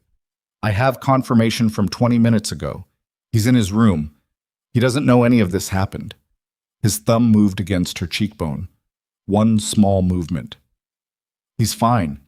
She let out a breath that she had been holding, she realized, since Petra had said Hartwell Recovery Center in the warehouse on the near west side, which meant she had been holding it for the better part of 2 hours. "Okay," she said. "Okay," he said, which was not a word she had heard him use before. Not like this, not with this quality. Quiet and specific and addressed to her rather than to the room. Then Kowalski was there with the medical kit, and she stopped being able to track the sequence of events with the same granular attention, because pain has its own organizational logic, and it had begun, at this point, to impose that logic on everything else. She stayed conscious for the helicopter. She knew it was a helicopter because of the sound and because someone told her, and she registered Damien's presence beside her in the way you register constant things. Not as distinct events, but as a continuous condition of the environment, like temperature or light. She was not conscious for what came after the helicopter. She was not conscious for 9 days. She learned this afterward. 9 days, which was how long the surgery and its complications and the managed unconsciousness that followed it lasted before her body, apparently, decided it had done what it needed to do and was prepared to resume the business of keeping her informed. She woke up at 6:14 in the morning, which she knew because the room had a clock on the wall at the angle her eyes went to first, and she lay still for several minutes absorbing the information that she was in a room that was not her apartment and not the penthouse and not the estate house. White walls. Medical equipment she recognized from professional familiarity. Lights dialed to the low setting reserved for sleeping patients, which meant someone had set them that way for her and not simply left them at the default.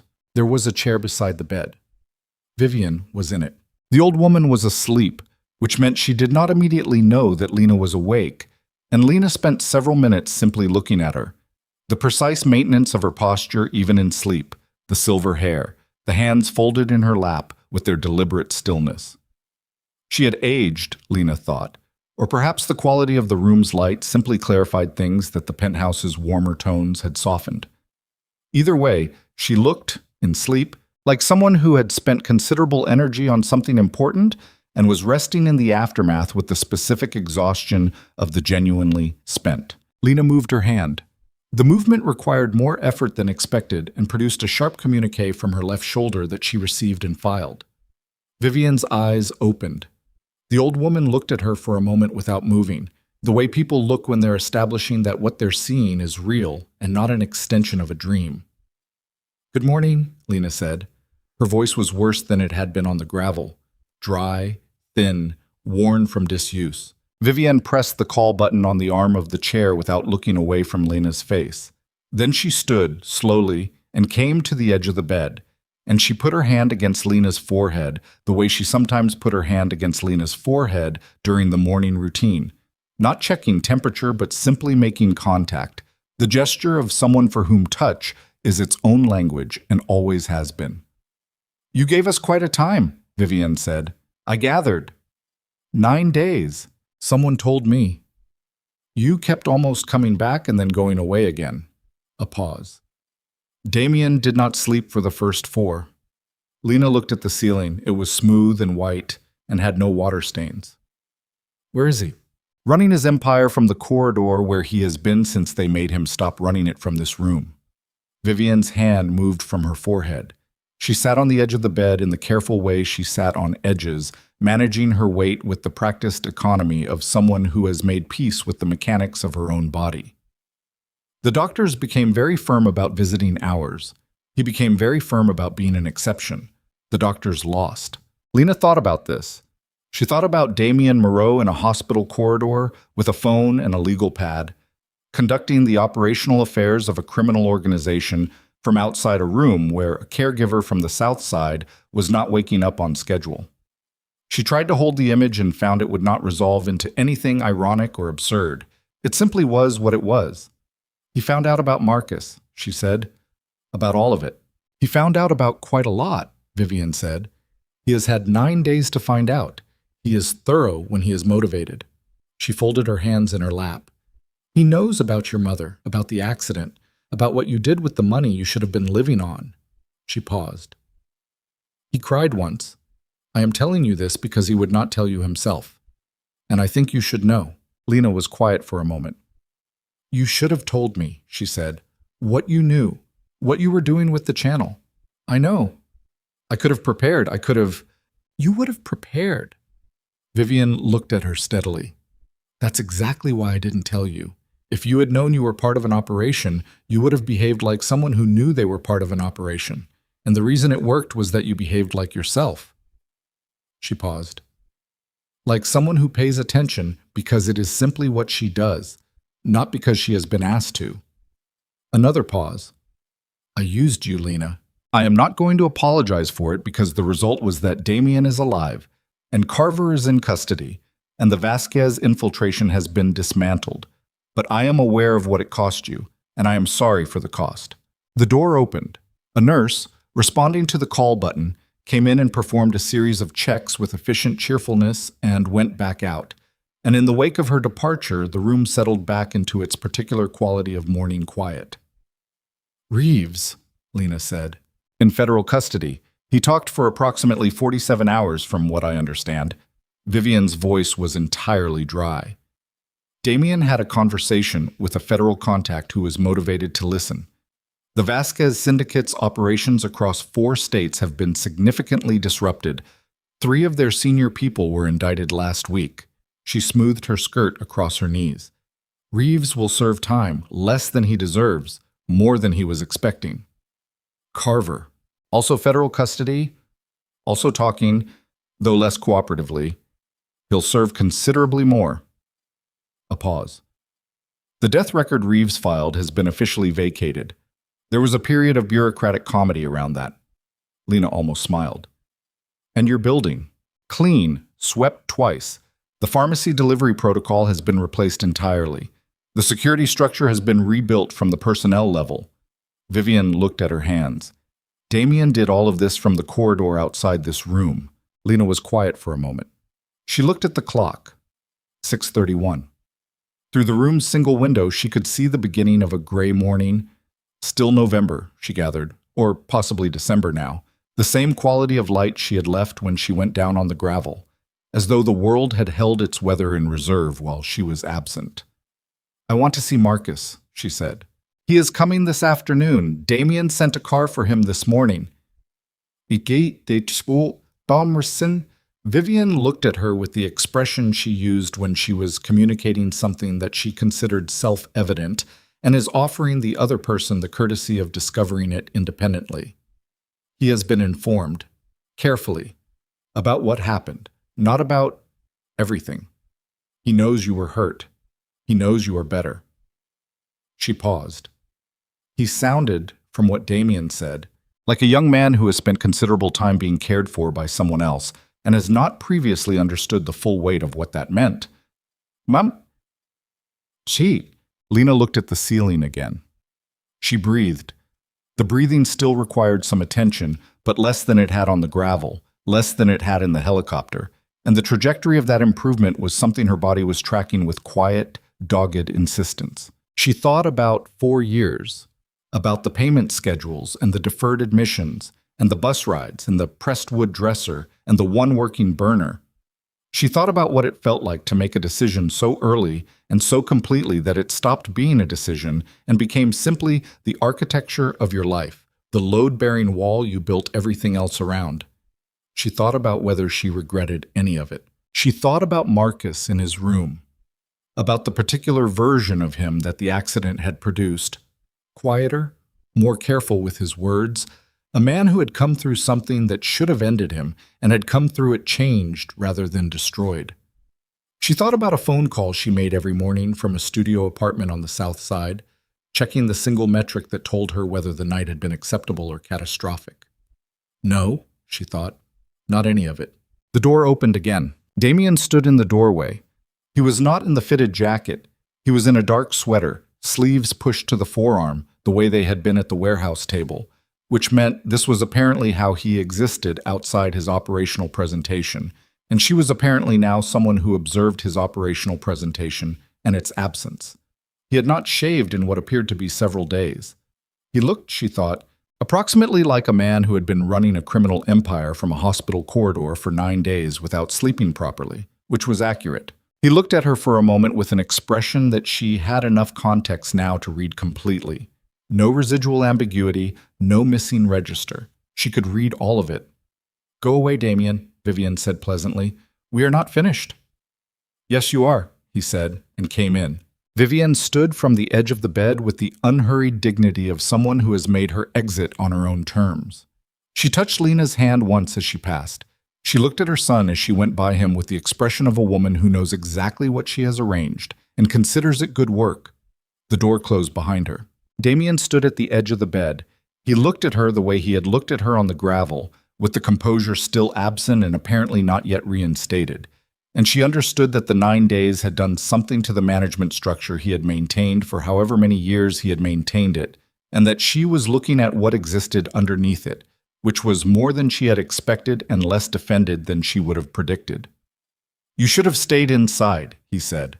"You should have given me the 4 minutes." A pause. "You pressed the transmitter after 90 seconds. Something felt wrong. Something was wrong. You were in a room with Carver."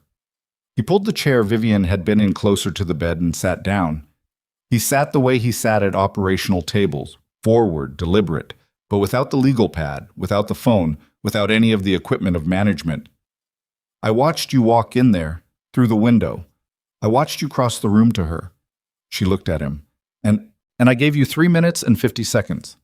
His jaw was tight, which was approximately 3 minutes and 50 seconds longer than I was inclined to give you. She thought about what to say and settled on honesty, which was the register she defaulted to when she was too tired for anything else. "Vivian chose me because I pay attention, not because I'm brave or trained or capable of anything that happens in rooms like the one at the estate, just because I notice things and I act on what I notice." She paused. "That's all I did. On the gravel, in the building, at 5 in the morning with the route summary. I noticed something was wrong and I did something about it." She looked at him. "That's not heroism. That's just being awake." He looked at her for a long moment. "I've had people around me my entire adult life who were trained for every contingency I could identify. Vetted, tested, armed." He paused. "And the thing that broke 2 infiltration operations and saved my mother's life was a caregiver from the South Side who couldn't sleep and looked at a route summary at 5 in the morning. To be fair," she said, "your mother helped." Something moved across his face. Not quite a smile, but its immediate precursor, the expression that occupies the same territory. It was the first time she had seen anything in that territory on this face, and it did something to the shape of the room that she didn't have precise language for. "Yes," he said. She did. They were quiet for a moment. Outside the window, the gray morning was lightening by degrees, the flat November light redistributing itself across the glass with the indifferent persistence of weather that is not performing for anyone. "Marcus's debt," he said, "at Hartwell. The outstanding balance and the continuation of his treatment program through the end of next year. That's done. It was done 3 days into... while you were..." He stopped. Restarted. "I should have asked you. I didn't ask you. I'm telling you now because you deserve to know before you decide whether you're angry about it." She looked at him. She thought about $18,000 and the payment schedule that ran through April and the contingency plan she had never managed to build. She thought about what it felt like to carry a weight for long enough that you stopped noticing it as weight and experienced it simply as gravity, as the basic condition of being upright. "I'm not angry," she said. "I also paid 3 months on your apartment." He held her gaze. "Your landlord was going to... It had been 9 days and your rent... I know when my rent is due." "Yes." A pause. "I know you know." She looked at him. She understood that he was a man who had spent his adult life in a world where resources were deployed as control and obligation, where financial action was a form of leverage, and that he was attempting to do something different with these particular actions and was not entirely certain he was succeeding, and that the uncertainty was genuine and not performed. "Thank you," she said. Just that. He nodded once. His hands were on his knees and she looked at them. The same hands that had taken her phone on the overpass, that had pressed the transmitter into her palm outside the estate, that had been against her face on the gravel. And she thought about the specific quality of trust that gets built not through intention, but through accumulation, through the slow addition of small, honest moments, until the total weight of them becomes something structural. "I went through your personnel file," he said, "what the agency had, and then I had Petra go further." He paused. "You deferred nursing school twice. The second deferral was 3 weeks after your mother died." He looked at her. "There's still a program. At Northwestern. The admissions director was amenable to a conversation." She stared at him. "I'm not paying for it," he said quickly. "I want to be clear. That's not. There's a scholarship mechanism. Based on your caregiving record and your prior admission. Petra found it. The application requires someone who knows your professional history to provide a statement." He held her gaze. "My mother has already written it." She looked at the ceiling, she looked at the clock, she looked at the window in its gray and persistent light. She thought about 23 years old in a hospital waiting room, being told that the surgery had gone as well as could be expected, which was not well, and making a decision in that waiting room that she had not examined since because examining it would have required energy she needed for other things. She thought about what it felt like to imagine a different version of the next 5 years. Not the version built around Marcus's schedule and Hartwell's billing cycles and the one working burner and the bus at 6:02. A version with a different architecture. A version with its own load-bearing wall built from something other than obligation. "That's a very large thing," she said. "Yes," he said. "I'm aware. I'm not going to decide about it right now. I know." He did not press. She registered this, filed it in the same place she filed the 3 minutes and 50 seconds, the hand against her face, the quiet 2-letter pronoun in the estate sitting room. "You have time." She looked at him. He looked back at her. Outside the window, the gray was shifting, barely, incrementally, the way gray shifts in November when the morning has run out of reasons to stay dark and begins, without commitment, to allow something lighter. "Vivian," she said, "her cardiac situation. The stress of the past weeks, her recovery schedule needs to be rebuilt from the baseline. She'll need consistent monitoring for at least 2 months, and the physical therapy protocol needs adjustment." She paused. "Whoever takes over her care will need to be briefed very specifically." He was quiet. "I'm not going back as the caregiver," she said. She said it clearly, without apology, which was the way things required to be said when they were true. "That's finished. Whatever comes next, the program or something else. I'm not going back to invisible." "No," he said. "You're not." The simplicity of it settled in the room between them like something put down after long carrying. Not a concession, not a negotiation, just the acknowledgement of a fact that had been true since 4:47 in the morning 11 months ago and had simply required the appropriate conditions to become visible. "But Vivian's care," she said, "will be handled, properly, with someone I will actually evaluate before hiring." A pause. "Which I should have done the first time." "The agency's vetting is insufficient," he said. "Evidently." She almost smiled. "Evidently." Marcus arrived at 2 in the afternoon, brought by one of Damien's drivers who had apparently been instructed to treat the journey with the same logistical care applied to protected transfers, which Marcus had found, he told her afterward, both flattering and alarming. He came through the door slowly. He moved slowly now, with the careful deliberateness of someone managing the long aftermath of a repaired spine. And he stopped when he saw her, and his face did the thing that Marcus's face did when he was managing something large and not entirely succeeding. He was taller than she remembered. She always forgot, between visits, how tall he had gotten in the years since the accident, as though the rehabilitation had returned him to a height she had stopped expecting. "Hey," he said. "Hey," she said. He crossed the room and sat in the chair beside her bed, and they looked at each other for a moment with the specific, economical honesty of two people who have been each other's entire immediate world for 4 years and have developed the communication patterns that kind of proximity produces. "You look terrible," he said. "Thank you." I mean it. You look like you got shot. Accurate. He looked at her. His jaw was working the way their mother's jaw had worked when she was managing something she needed a moment to absorb. The guy who came to Hartwell. The caseworker. You knew about that. Damien told me, today, before we drove. He looked at his hands. He told me everything, or most of it. He looked back at her. Lena, this whole time you've been in the middle of, I know. I didn't know, he said. I didn't know any of it was happening. I just thought you had a job. He stopped. I thought you had a boring, quiet job. I thought so too, she said. For most of it. He was quiet for a moment, then, the money. For Hartwell. He told me about that too. Marcus, I'm not saying anything bad about it. He stopped again. He had gotten better at stopping when the sentence he was building wasn't going to arrive at the right place. I'm going to be done with the program in 7 months. The doctor says the physical maintenance after that is something I can manage outpatient, cheaply. He looked at her. I want you to know that there's an end to it, that it's not, he gestured at the room, at her, at the undefined space of what had happened, that this isn't what it costs forever. She looked at her brother.